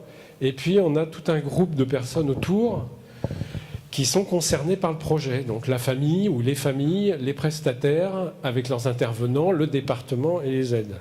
D'accord ? Et donc à partir de là, si on prend le premier critère, on a a priori bien amélioré l'information des intervenants sur les interventions, puisqu'on leur a remonté une donnée qui permettait, en le comparant au plan d'alerte, de pouvoir savoir si la vieille personne ou sa mère ou son père ont bien été élevés à temps, ce qui est quand même pas inutile comme info. On a simplifié la partie administrative de la relation entre les départements et les prestataires de services. On a mis en valeur le département puisqu'on l'a repositionné. On ne sait pas à quoi servent les départements. Là, on a essayé de faire en sorte qu'on les voit un petit peu mieux. Et puis, on s'est mis à superviser, les aider. Sur le plan économique, et quand on a vu ça, ça c'est du réel. Sur 40 millions de budget, ils ont économisé 44 millions la première année. Alors après, on verra en buvant un coup pour m'expliquer pourquoi on n'a pas déployé ça sur les 100 départements. Après, je vous expliquerai comment sont organisées les politiques, les collectivités territoriales, et vous aurez un bout de la clé. D'accord ? Le reste à charge pour des familles qui en général n'ont pas beaucoup de moyens, puisque c'est le département qui subventionne tout ça, a baissé de 10%. Voilà. Donc ça c'est de l'Internet des objets, ça. Je veux dire, faut comprendre qu'on dispose d'un levier extraordinaire et qu'il faudrait peut-être s'en emparer de façon rapide parce qu'on va faire bouger les lignes avec ça. Et donc les familles remontent les alertes, ça c'est plutôt la qualité de service, les prestataires de services suivent les intervenants, ainsi de suite. Voilà. Donc je vous prends un deuxième projet, c'est en Nexity. Donc Nexity, pour ceux qui ne sauraient pas, qui à mon avis ne sont pas là, mais quand même, on est dans le monde de l'immobilier, donc ça c'est un des secteurs Smart City, Smart Building qu'on commence à adresser de façon assez importante, sachant que dans le Smart Building, il se cache plusieurs types de sujets. Il se cache, je vais y arriver, le sujet de l'énergie, qui est un vieux sujet et qui prend de l'ampleur et dans lequel l'Internet des objets et des machines a déjà pris de la place. Il se cache la domotique, qui est plutôt dans le monde du résidentiel. Il se cache un autre sujet, qui est le monde on va dire, des services aux occupants. D'une manière générale, c'est quelles sont les expériences que vous vivez professionnellement dans les locaux, ou quelque part, quels sont les services qu'on pourrait vous apporter, qu'on ne vous apporte pas. Voilà. Et donc, chez Nexity, on a fait un truc, je ne sais pas si c'est simple, mais en tous les cas, je pense que ça s'explique simplement, qui a été, en l'occurrence, d'optimiser les mètres carrés. Il paraît qu'on va, 70% de la population mondiale va vivre dans des villes dans quelques années. Bon, comme c'est pas extensible, à moins qu'on veuille manger on veut cultiver sur la Lune ou sur Mars, il va falloir faire gaffe aussi aux surfaces agricoles. Donc il va falloir optimiser rapidement les mètres carrés. En plus, ils sont chers. Et donc on a équipé, je veux dire, d'un certain nombre d'objets, enfin en l'occurrence je ne vous détaille pas toute la solution, les salles de réunion. On a récupéré les informations de disponibilité, on a la capacité d'amener des services dans les salles de réunion, et on a surtout commencé à détecter la présence, parce qu'aujourd'hui il y a plein de tablettes, de trucs, de machins, mais dès que vous captez la présence, vous êtes face à un sujet d'une autre ampleur, c'est-à-dire que vous remontez des données en temps réel que vous allez pouvoir interpréter d'une façon extrêmement différente. Voilà. Donc, Nexity a commencé à mieux comprendre les comportements de consommation, on va dire, ou les expériences utilisateurs, comme vous voulez, des salles de réunion. On estime aujourd'hui, avec un certain recul, qu'on a augmenté d'à peu près 40% le taux d'occupation. Alors, 16 000 € le poste de travail en moyenne et 10 000 € le mètre carré. Quand on commence à parler de ce genre de chiffres, on se penche sur la question de l'Internet des objets assez vite. OK ? Et puis, toute cette logique d'accès à des nouveaux services. Donc, dernier exemple, donc là, je vais essayer de tenir mes 10 minutes. Dernier exemple, c'est Carmila. Alors, pour ceux qui ne sauraient pas, Carmila, c'est Carrefour Property. C'est la foncière de Carrefour. C'est eux qui ont racheté il y a quelques années tous les mètres carrés des centres commerciaux et des hypermarchés en particulier. Et qui a quelque part une problème de valorisation toute simple en termes de la façon de poser la question, c'est qu'ils veulent valoriser le foncier. Valoriser le foncier, ça veut dire qu'il y a plus de gens qui rentrent. S'il y a plus de gens qui rentrent, les loyers sont plus élevés, et puis celui qui a investi dans les murs, il est content, globalement. Et quand j'ai rencontré la direction générale de cette entreprise, qui avait vu ce qu'on avait fait dans le Loiret, on a un sujet qui anime nos comités de direction régulièrement, mais qui n'est absolument pas sexy, qui est la propreté des toilettes. Et avant, oui, parce que c'est quelque chose où les gens sont extrêmement sensibles dans les centres commerciaux à la propreté des toilettes. Ils ont dit, qu'est-ce que vous pourriez faire pour nous? Donc on a déployé dans un certain nombre de centres commerciaux un truc, effectivement, c'est pas très glamour, mais apparemment c'est assez efficace, et on a découvert plein de choses. On a déployé un certain nombre de capteurs qui font soit du badgeage, soit de la mesure de fréquentation ou de la demande d'intervention et de la disponibilité de consommables. Alors, c'est à la fois pas glamour et à la fois assez incroyable ce qu'on a découvert. C'est-à-dire que nos théories qui disaient qu'en gros, l'Internet des objets allait déplacer les lignes, on va dire, entre les clients et leurs prestataires, a commencé à les déplacer. C'est-à-dire que quand vous maîtrisez mieux ce qui se passe sur le terrain, quand vous remontez les bonnes données, aussi bien à vos équipes pour qu'elles interviennent ou à votre prestataire, vous n'allez plus avoir des contrats de genre je signe une feuille de passage d'un coup entre 10h et 15h, boum, comme ça je suis passé. Là, vous allez pouvoir commencer à corréler un certain nombre d'informations du type, et on a découvert des choses du type, finalement, les demandes d'intervention des clients d'abord n'étaient plus du gadget, c'est-à-dire on pensait qu'on allait appuyer 50 fois, mais quand vous mettez sur un bouton demande d'intervention ou un coup de propre, vous avez l'impression que quelqu'un va arriver, donc les gens hésitent à appuyer, ou quand ils appuient, c'est qu'ils sont vraiment pas contents, contrairement à un système de satisfaction où on appuie en disant de toute façon la donnée sera traitée plus tard. Et donc on a commencé à déplacer les lignes entre Carrefour Property ou Carmila et ses prestataires de services. Voilà, donc ça c'était assez intéressant pour aller jusqu'au bout. Donc on a commencé à détecter des comportements assez intéressants, aussi bien des prestataires que des gens qui rentraient. Aujourd'hui, on a augmenté très fortement le respect des engagements et on a observé un truc incroyable. C'est parce qu'on s'est dit, merde, on va mettre un système de badgeage aussi super soit-il, autonome soit-il, facile à installer. Il n'y a pas de fil dans tout ce que je vous raconte. Tout ça, ça marche avec des communications, bien évidemment, ad hoc en fonction du lieu. Et on s'est dit, les pauvres gens qui ne sont pas toujours bien traités parce qu'ils font un métier quand même pas passionnant qui est de nettoyer les toilettes, on s'est dit, oh là là, on va avoir l'impression, ils vont encore avoir l'impression qu'ils sont encore plus fliqués qu'ils ne l'étaient.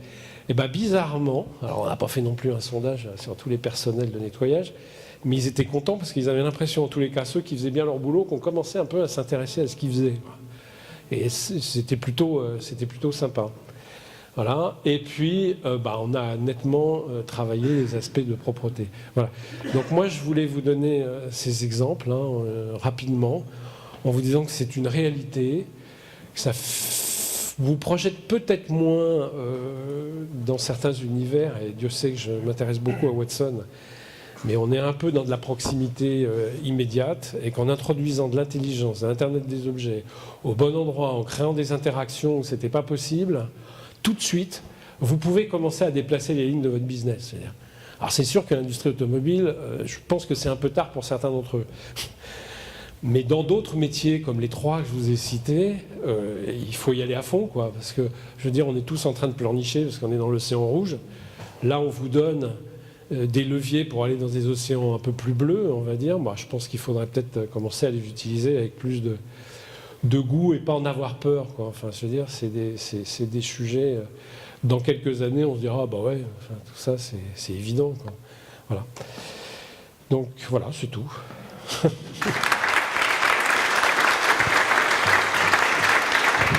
Merci. Merci Jean-Marc. Maintenant, je vais laisser la parole à Edwin. Edwin est assez incroyable. Déjà, il parle beaucoup de langues. Et c'est un pro des voitures, des très belles voitures. Et des...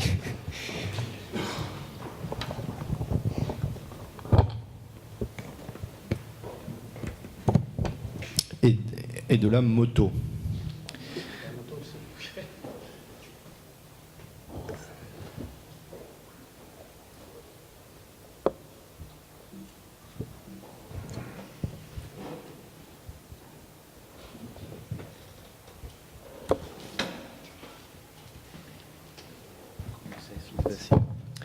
Et donc, Edwin travaille chez Octo, qui est un partenaire avec qui nous travaillons sur ces sujets-là.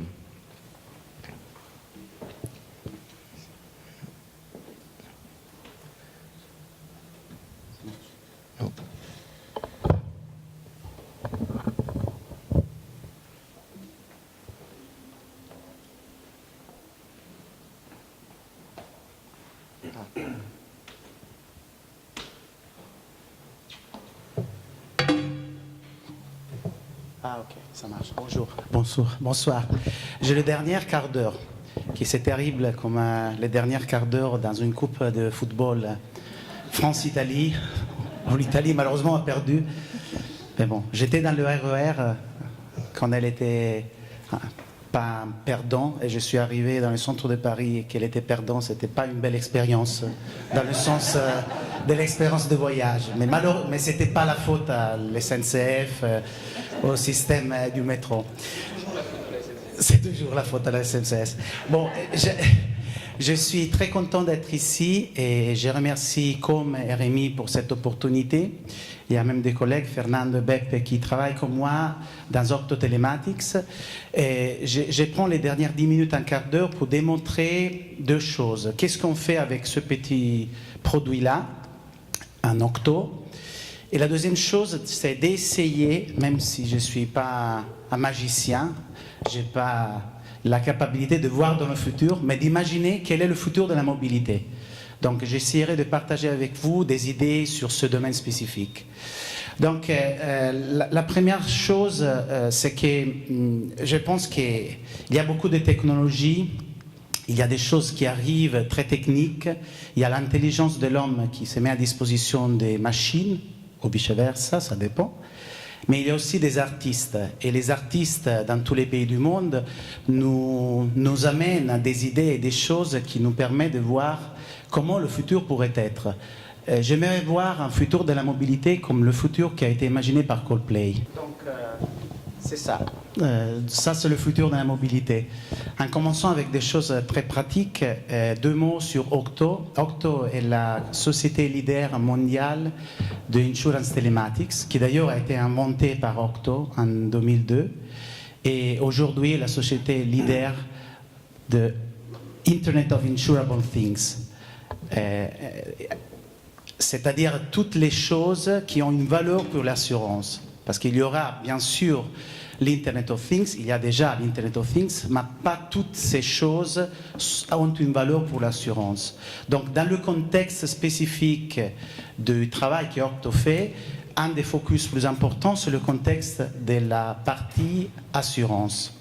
Par rapport à ça, Octo a des chiffres qui peuvent démontrer un peu ce que nous faisons. Nous sommes la première entreprise au monde par nombre de devices et connected vehicles, donc véhicules connectés, avec 5,2 millions utilisateurs et véhicules connectés.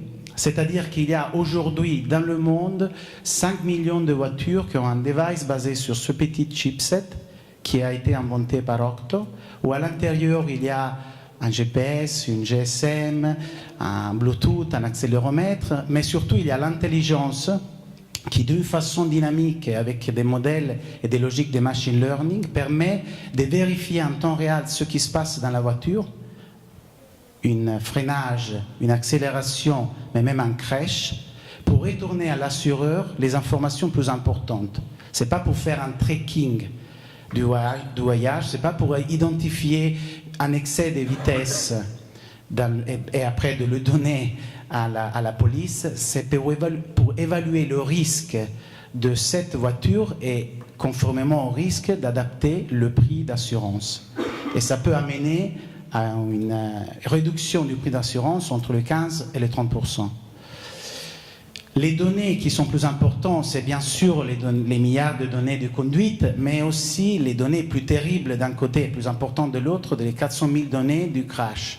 Parce qu'avec ces données-là, on est capable de modéliser le risque et les conséquences d'un accident pour des questions de sécurité et d'intervention. Donc de savoir tout de suite, une fois qu'un accident existe, la gravité de l'accident et par rapport à des modèles de machine learning, donc des modèles prédictifs, envoyer déjà ce qu'on appelle une intervention d'émergence préventive, ou sinon c'est un accident qui est moins grave, appeler l'assuré pour lui demander s'il a besoin d'une intervention, parce que dans ce cas-là on n'est pas capable de définir la gravité, mais bien sûr peut-être aussi grave pour d'autres raisons. Et le troisième cas, c'est simplement d'évaluer, et c'est le cas heureusement le plus fréquent, d'évaluer les dommages que la voiture a eu du point de vue de l'assureur, et pour éviter des fraudes, pas du conducteur, ça peut être même des fraudes d'autres conducteurs qui sont autour, qui profitent de cette situation, qui fait monter d'ailleurs les primes d'assurance pour tout le monde. Ça, c'est Octo. De l'autre côté, Octo a investi l'année passée, en août 2016, dans une société qui s'appelle Omove. Et donc c'est une société 100% de Octo qui a un focus particulier dans le domaine de la mobilité en autopartage et du covoiturage. Donc dans la mobilité qu'on appelle comme domaine la share mobility. Parce que bien sûr aujourd'hui, les 5 millions de voitures que Octo tous les jours analyse du point de vue du comportement de conduite correspond à 5 millions de policiers, d'assurés, et à 5 millions de personnes qui conduisent cette voiture.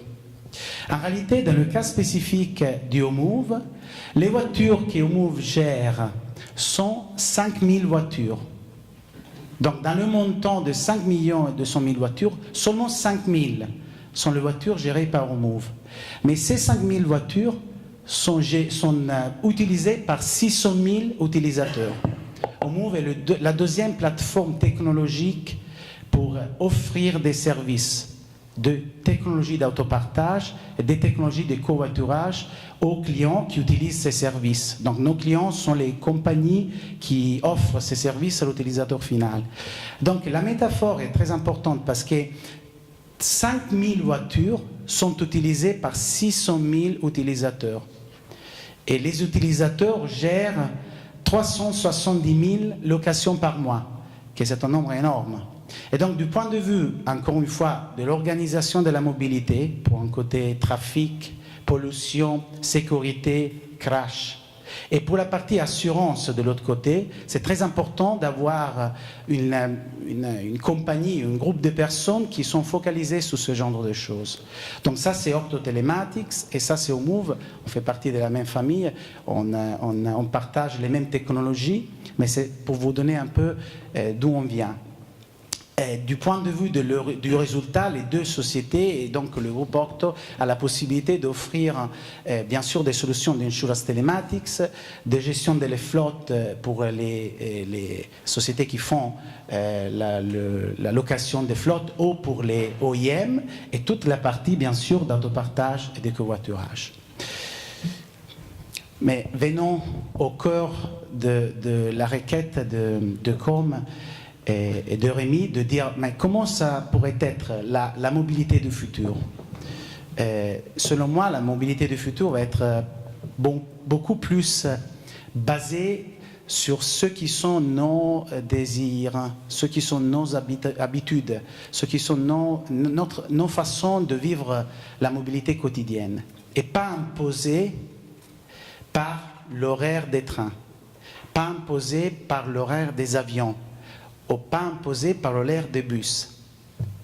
C'est-à-dire, on va voir, premièrement, il y a de l'argent, et ça c'est un premier driver, c'est-à-dire s'il y a ces chiffres disponibles dans le marché, c'est des projections de Frost & Sullivan en 2025, il y a beaucoup de monde qui aujourd'hui, des compagnies d'entrepreneurs, sont en train de voir comment pouvoir exploiter cette nouvelle façon d'utiliser la technologie pour la mobilité. Donc le premier trend, c'est que la croissance économique de ce phénomène et la croissance de membres dans ces communautés va grandir d'une façon très importante, et donc l'intérêt de ces genres de mobilité va accroître dans les prochaines années. La deuxième chose, c'est que en réalité aujourd'hui beaucoup de modèles de transport sont liés, et pas seulement pour l'expérience client, mais aussi pour l'organisation elle-même du transport, sont liés sur des règles qui ne se reflètent pas sur les besoins de l'utilisateur. Vous voyez parfois des grandes bus énormes qui sont vides à 11h, à 10h. Et la raison, la plupart des cas, en France, en Italie, en Espagne, je pense que la raison principale, c'est une raison syndicale. Parce qu'on ne réussit pas à balancer le moment où il y a toutes les personnes qui nécessitent de rentrer dans la ville ou de sortir dans la ville, où on a besoin de grandes bus avec beaucoup de chauffeurs qui conduisent ces bus, avec le moment où ça diminue d'une façon flexible, parce que les horaires des personnes qui conduisent ces bus sont des horaires fixés et très réglés. Donc, c'est vrai qu'il y a beaucoup de bus quand il y a beaucoup d'exigences au matin, mais peut-être qu'on pourrait avoir plus de bus, plus de personnes, ou plus comment on peut dire, des moyens de transport disponibles. Mais il y a une limite. Qu'est-ce qu'on fait avec tous ces moyens de transport 2 heures après? Et donc, par rapport à ça, les choses et les décisions qui sont prises par les systèmes qui règlent ces modèles de transport sont des règles et des décisions qui ne sont pas prises sur la personne, sont prises par rapport à des règlements. Le deuxième, en plus de la croissance économique, le premier trend physique, c'est un trend qui permettra à la personne de décider le moyen de transport. Il y a un terme qui représente tout ça, qui s'appelle Mobility as a Service, qui aujourd'hui est très à la mode, mais qui va être encore plus à la mode dans le futur. La deuxième chose, c'est qu'on vient toujours plus de transformer la possession du véhicule dans l'utilisation du véhicule. Ça, c'est assez normal. Nous utilisons le véhicule qui est 5% du temps.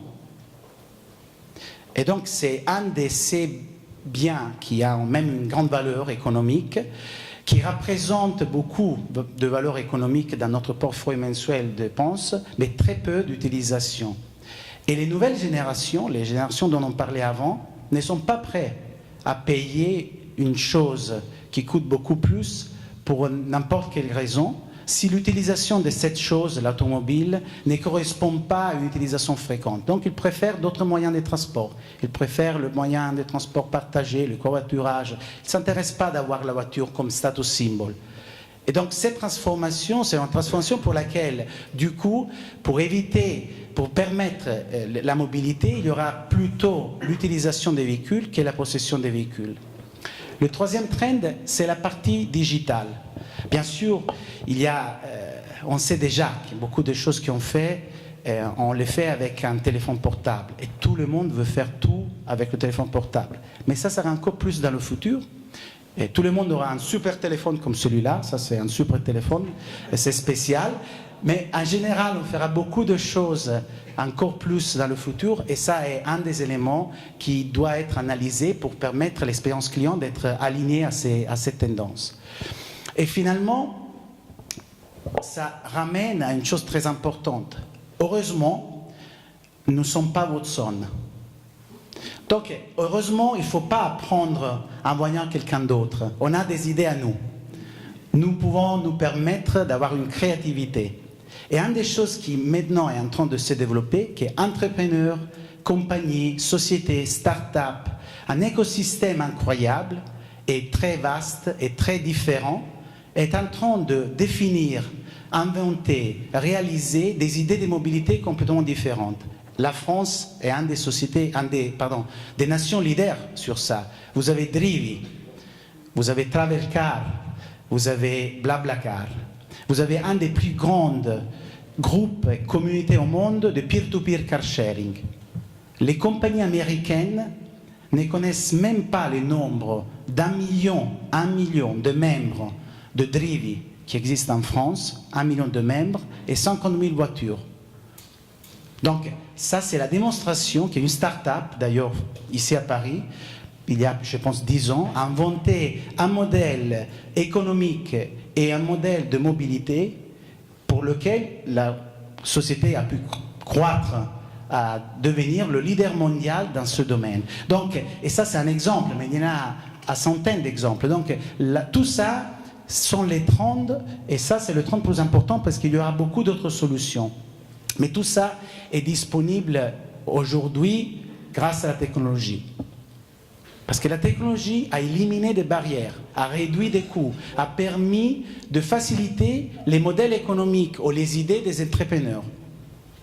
Parce qu'elle est beaucoup plus simple, elle est beaucoup plus petite, elle est beaucoup plus disponible et permet de réaliser ces idées et de mettre en place ces modèles de mobilité. Pour parler du futur, en réalité, la seule technologie ne sera pas la seule chose qui permettra ça. Il faut même en rajouter au moins 4 éléments. Le premier élément, c'est la partie marketing. Il y a eu une période, et aujourd'hui on a dans le Moyen Âge de cette période, où la technologie était seulement technologie. Donc il n'y avait pas une jolie expérience, il n'y avait pas des process simples, comme il a démontré avant. Il y a toujours des complexités d'utilisation et on voit des gaps générationnels. C'est-à-dire, moi, j'ai 50 ans, à côté de moi, il y a ma fille qui a 18 ans, et je vois que ma capacité de gérer des technologies en face d'une borne sont complètement différentes.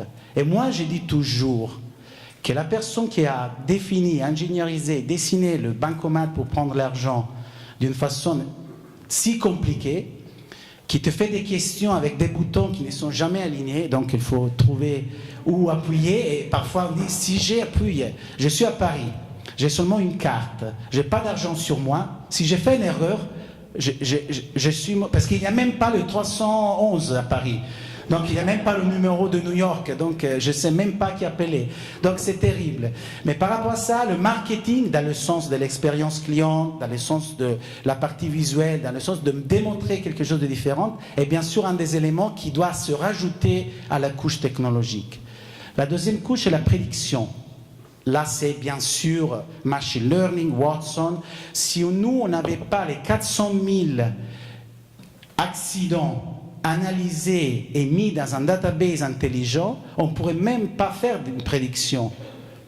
Et on aurait sur la responsabilité de quelques collègues avec 10 ans d'expérience à analyser un accident, disons peut-être que par rapport à la rue, à l'horaire du jour, à la dimension de la voiture et la force qu'on a enregistrée, il peut y avoir des dommages. Mais c'est peut-être, on ne sait pas, la prédiction va être très importante. Prédictive, c'est-à-dire dans les accidents, anticiper un risque. Prédictive dans la mobilité, c'est anticiper un besoin. S'il y a un match Italie-France à l'Estade de France, ça peut être que les voitures et les taxis peuvent être un peu plus concentrés dans cette direction vers la fin du match, parce qu'il est possible qu'il y aura un besoin à alimenter cette requête. Donc, prédictive, ça peut être très intelligent, même très pratique, mais il faut toujours du prédictif à rajouter à la technologie plus basée. Peer-to-peer, c'est un modèle économique qui, on ne pensait pas qu'il pourrait avoir ce genre de résultats. Imaginez-vous, dans une salle d'un conseil d'administration, une personne qui, je pense, 12, 14 ans dans le passé, disait, j'ai monté une plateforme qui permet d'avoir des applications que d'autres personnes produisent. Moi, je les mets simplement sur ma plateforme, et d'ailleurs, les applications sont même gratuites. Et de l'autre côté, le gars dit, mais qu'est-ce qu'il est en train de raconter? Comment des applications gratuites produites par d'autres personnes sur une plateforme qui est un téléphone portable. Qui entre vous, on a tous plus que 15 ans, avait imaginé, vous pouvez imaginer, il y a 10 ans, d'avoir dans notre portable 50, 100, 300 applications? Personne. Par rapport à ça, le peer-to-peer va être la même révolution. Ce n'est pas le problème ou l'opportunité de Uber ou de Airbnb ou d'autres compagnies qui font le share. C'est la disponibilité de services et la disponibilité de produits de la part de compagnies et des personnes privées qui permet aux personnes privées de dire je peux mettre à disposition d'autres personnes privées mes produits ou mes services. Ça peut être seulement un quartier. À Milan, la mairie de Milan a lancé un service de car sharing entre peer-to-peer avec 2 voitures ou une voiture seulement pour les employés d'un édifice. Très simple. Les personnes dans cet édifice peuvent avoir besoin pendant la journée de gérer des choses, de faire des courses et de faire d'autres activités. Et ils sont tous arrivés avec des moyens publics. Et parfois, ces édifices ne sont pas dans le centre-ville. Avoir une voiture disponible pour ce groupe de personnes va être très important. Le peer-to-peer est un des éléments qui va se rajouter et croître plus que d'autres choses. Et le dernier, c'est le sens de communauté. J'ai dit toujours que selon moi, Blablacar, qui est une plateforme géniale, a parfois des problèmes. Parce que si je suis une jolie fille qui veut aller à la plage, dans la campagne, dans la zone de Florence, Toscane, et je prends un trajet parfait, c'est entre Lucca et Forte dei Marmi. C'est parfait, je peux aller à la plage tranquillement. Et malheureusement, la personne qui accepte, malheureusement, je ne peux pas le savoir, c'est un chasseur. Il y a beaucoup de chasseurs dans cette partie de l'Italie, qui arrive avec sa petite voiture, mais elle était parfaite pour aller 30 km à la mer. Mais moi, j'arrive avec mon sac pour aller à la mer, avec tout ce qui concerne pour aller à la mer, et lui, il est avec son fusil, avec un chien dans la voiture, et peut-être qu'il a déjà chassé quelque chose, donc peut-être que la voiture n'est plus propre. Donc, je suis en train d'utiliser un moyen de transport qui est facilité par le fait qu'on part du point A, on va au point B. Mais la communauté dont nous on appartient est très différente. C'est comme si je demandais à une personne ou à 3 personnes qui sont dans une voiture, qui sont français et veulent aller avoir le match Italie-France, et moi je suis italien, je dis, est-ce que vous pouvez m'aider? Si on fait du covoiturage ensemble, je rentre dans la voiture, peut-être que c'est dangereux, je ne sais pas, ça dépend. À l'aller, peut-être pas. Au retour, ça peut être terrible, donc c'est un pari. Mais ça, c'est le sens de la communauté. Nous appartenons à différentes communautés. Aujourd'hui, nous appartenons à la communauté des premium peers, des managers qui partagent entre peers des informations, des expériences, des valeurs. Peut-être qu'on appartient même à d'autres communautés, des personnes qui aiment le football et veulent aller toujours ensemble aller le football. Mais c'est pas toujours comme ça. Donc le sens de la communauté, c'est une autre couche qui doit se reprendre et mettre en plus dans le sens de la technologie et de l'IoT. Dans le sens spécifique de la voiture, les capteurs ne seront pas seulement sous la voiture, et c'est la partie dont je vous ai parlé avant. Les capteurs seront dans tout l'écosystème.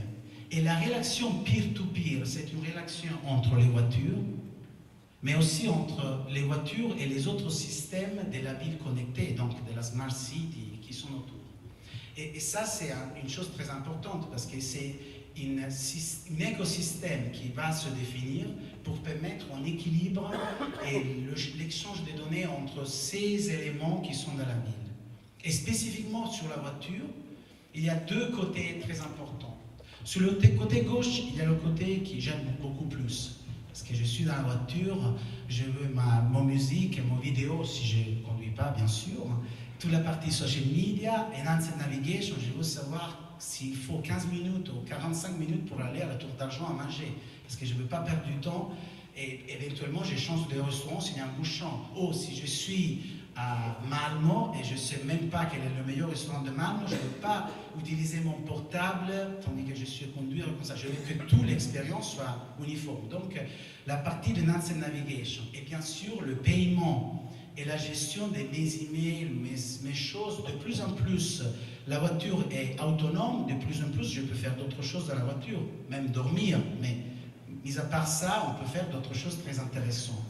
Et de l'autre côté, il y a toute la partie de services télématiques, qui bien sûr, c'est une partie qui Octo couvre complètement, qui commence par la partie de Advanced Analytics et UBI, c'est Usage Based Insurance, assurance basée sur l'utilisation de la voiture, et toute la partie liée à la maintenance et la warranty extension, donc pour le producteur de voiture. Toute la partie de safety and security qu'on vient de dire inclut l'e-call et le b-call qui vient d'être réglementé en Europe, et je pense que l'année prochaine, toutes les nouvelles voitures vont être obligatoirement équipées par un e-call par loi en Europe. Et déjà, ils sont équipés en Russie, par exemple. Déjà, il y a 2 ans, en Russie, c'est déjà comme ça. La partie d'accident management et toute la partie de gestion de ces voitures comme asset, du point de vue d'une flotte et du point de vue de l'autopartage et du covoiturage. Donc, par rapport à ça, comme je disais une fois à Rémi, j'ai terminé. Quand je disais à Rémi, ça c'est un joli pont, c'est en Italie, à Reggio Emilia, et c'est Calatrava qui l'a fait. Si vous jamais passez entre Milano et Bologne, sur l'autoroute, il y a une énorme gare de train qui est merveilleuse dans le centre à côté, mais dans le centre de l'autoroute, une gare de train, de TGV, de train grande vitesse. Et ce pont-là qui fait vraiment une magnificence de cette partie. Mais bon, c'est un pont fixe.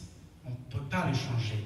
Il est fixe. Et nous, on doit trouver un moyen pour passer finalement des trajets fixes aux itinéraires dynamiques. Et on peut le faire grâce aux capteurs d'un côté et à l'intelligence artificielle de l'autre côté. Et le résultat doit être quelque chose comme ça. Plein d'opportunités, il faut arriver quelque part et il faut avoir un bon voyage. Merci.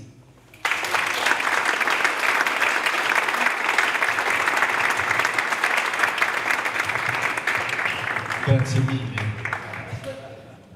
Je ne parle pas italien, je n'ai pas l'accent italien, mais qu'est-ce que c'est agréable. Qu'est-ce que c'est agréable. Ok, merci à tous. Merci à vous tous. Merci à Vincent. Je voudrais remercier Vincent un peu plus que les autres, si je peux me permettre. Il arrive de New York. C'est pour ça qu'il vous a présenté New York tout à l'heure. Juste en conclusion, vous avez des questions sur tout ce qu'on a partagé? Non? Ok. Juste en conclusion rapide. On a parlé de choses connectées, de choses partagées, de communautés. En fait, on voulait partager avec vous le fait que la mobilité, c'est pas seulement une bicyclette, c'est pas seulement une voiture, c'est pas seulement un avion. C'est évidemment demain quelque chose de très différent. J'ai encore quelques slides pour partager la conclusion de ça avec vous. Et c'est quelque chose de différent parce que c'est devenu une mobilité artificielle, une mobilité virtuelle. C'est quelque chose qui, évidemment, est une combinaison entre ce que nous a dit la représentante européenne tout à l'heure, donc l'écologie des transports, et c'est beaucoup plus que ça, parce que l'empathie de Vincent Verrel tout à l'heure, l'intelligence artificielle de Jean-Philippe, et l'IoT italienne, et française d'ailleurs, franco-italienne, nous révèlent une autre façon d'être mobile. Première pierre, juste pour finir, c'est ça. En fait, on veut construire un endroit d'agilité, de mobilité, de partage connecté et de décision plus rapide. Et dès que cette combinaison de partage d'intelligence et de compétences, ce qu'on appelle la knowledge economy, qui se développe évidemment beaucoup aux États-Unis, et les taux de croissance sont à peu près l'équivalent de ce qu'on voit dans le monde de l'IoT, et la on-demand economy. Et la on-demand economy, ça veut dire naturellement beaucoup de mobilité et d'agilité. Et donc ça se traduit par ces 4 éléments essentiels que nous sommes. Vas-y.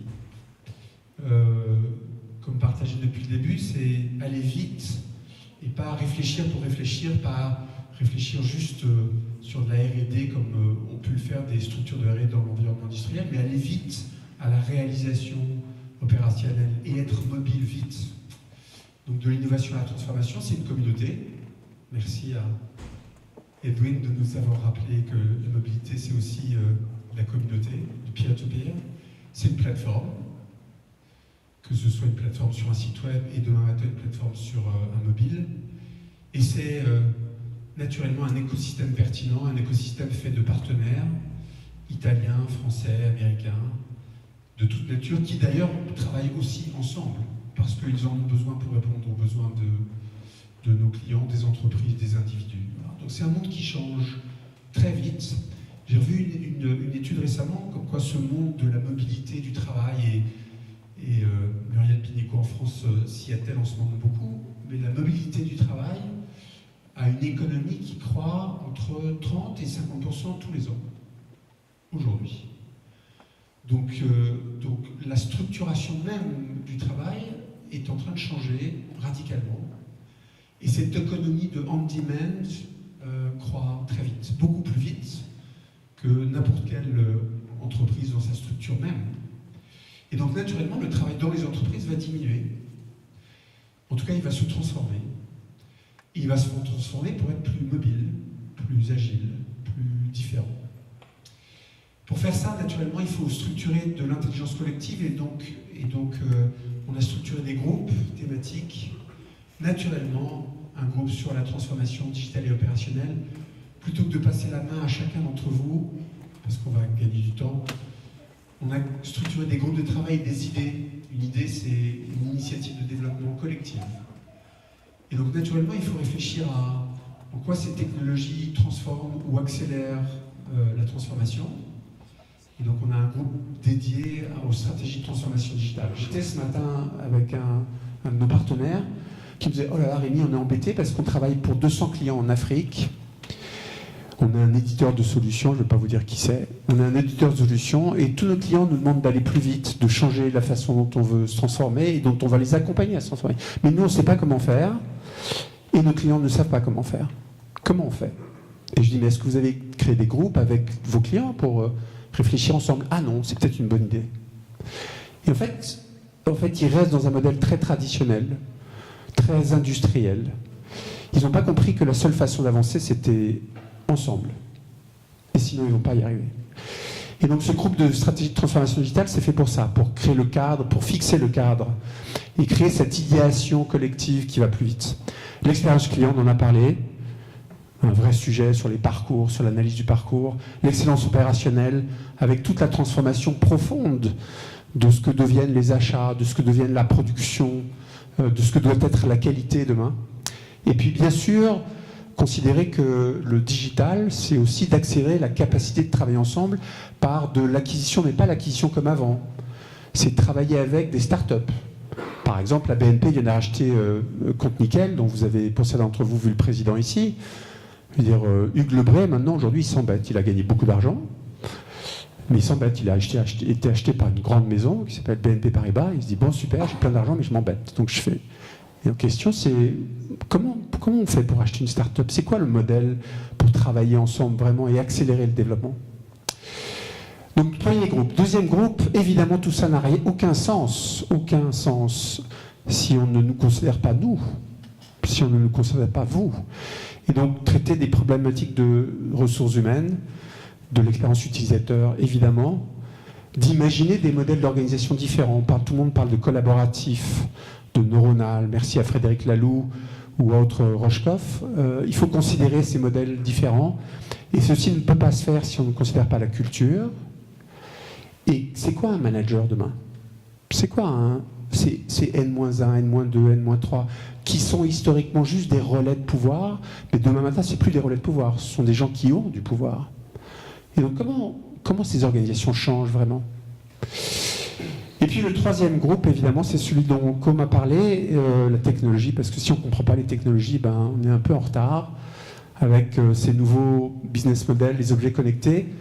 Considérez que, merci Monsieur Moore, que l'organisation doit être peut-être un peu plus agile qu'avant et que c'est vrai qu'il faut avoir des compétences sur le COBOL 74 mais si on a un peu de technologie ou de méthode sur le Scrum ou du fail fast et apprécier le fait qu'on va faire des erreurs demain matin, c'est agréable pour tout le monde. Et puis enfin, alors ça c'est juste la cerise sur le gâteau, nos amis de la loi, les députés européens ou les députés français d'ailleurs, se sont dit que ça ne pouvait pas rester comme ça. Et il fallait qu'on donne un peu de sécurité à l'environnement des données personnelles. Et donc à partir de juin 2018, c'est-à-dire dans quelques mois, les entreprises vont être obligées de respecter la loi et donc de garantir le fait que les données personnelles, c'est-à-dire les vôtres, sont dans des endroits sécurisés et sont surtout de votre propriété. Et donc si elles ne respectent pas cette loi, eh bien elles vont être obligées de payer 4% de leur chiffre d'affaires. Global, mondial. Voilà. Donc je sais qu'il y a certains d'entre vous qui travaillent dans des grandes sociétés. Je vous laisse deviner le montant que ça représente. Et donc on a créé un groupe dédié sur ces sujets-là qui est piloté par Pierre Calvanez, qui est quelque part par là, je l'ai vu tout à l'heure, qui est là.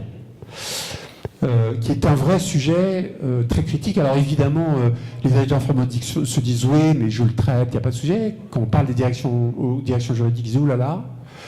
Et c'est un vrai sujet d'entreprise parce que quand on interroge Carrefour sur la problématique de la gestion des données personnelles de ses clients, les tickets de caisse, je suis venu acheter peu importe quoi dans un Carrefour et puis par hasard je suis obligé de divorcer parce que ce que j'ai acheté, ma femme s'en est aperçue sur Internet parce que j'ai acheté ça par Internet, enfin l'horreur.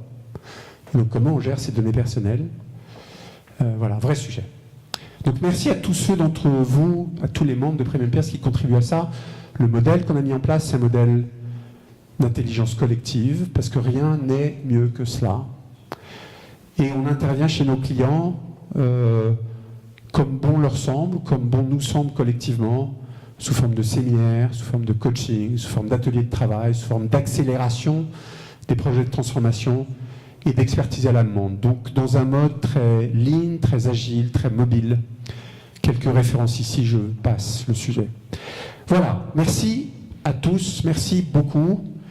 La mobilité à l'ère du digital, ça change. C'est pas seulement des vélos, c'est pas seulement des voitures, c'est pas seulement des fusées vers Mars, même si celle que j'ai mise là doit vous rappeler, j'espère, quelque chose.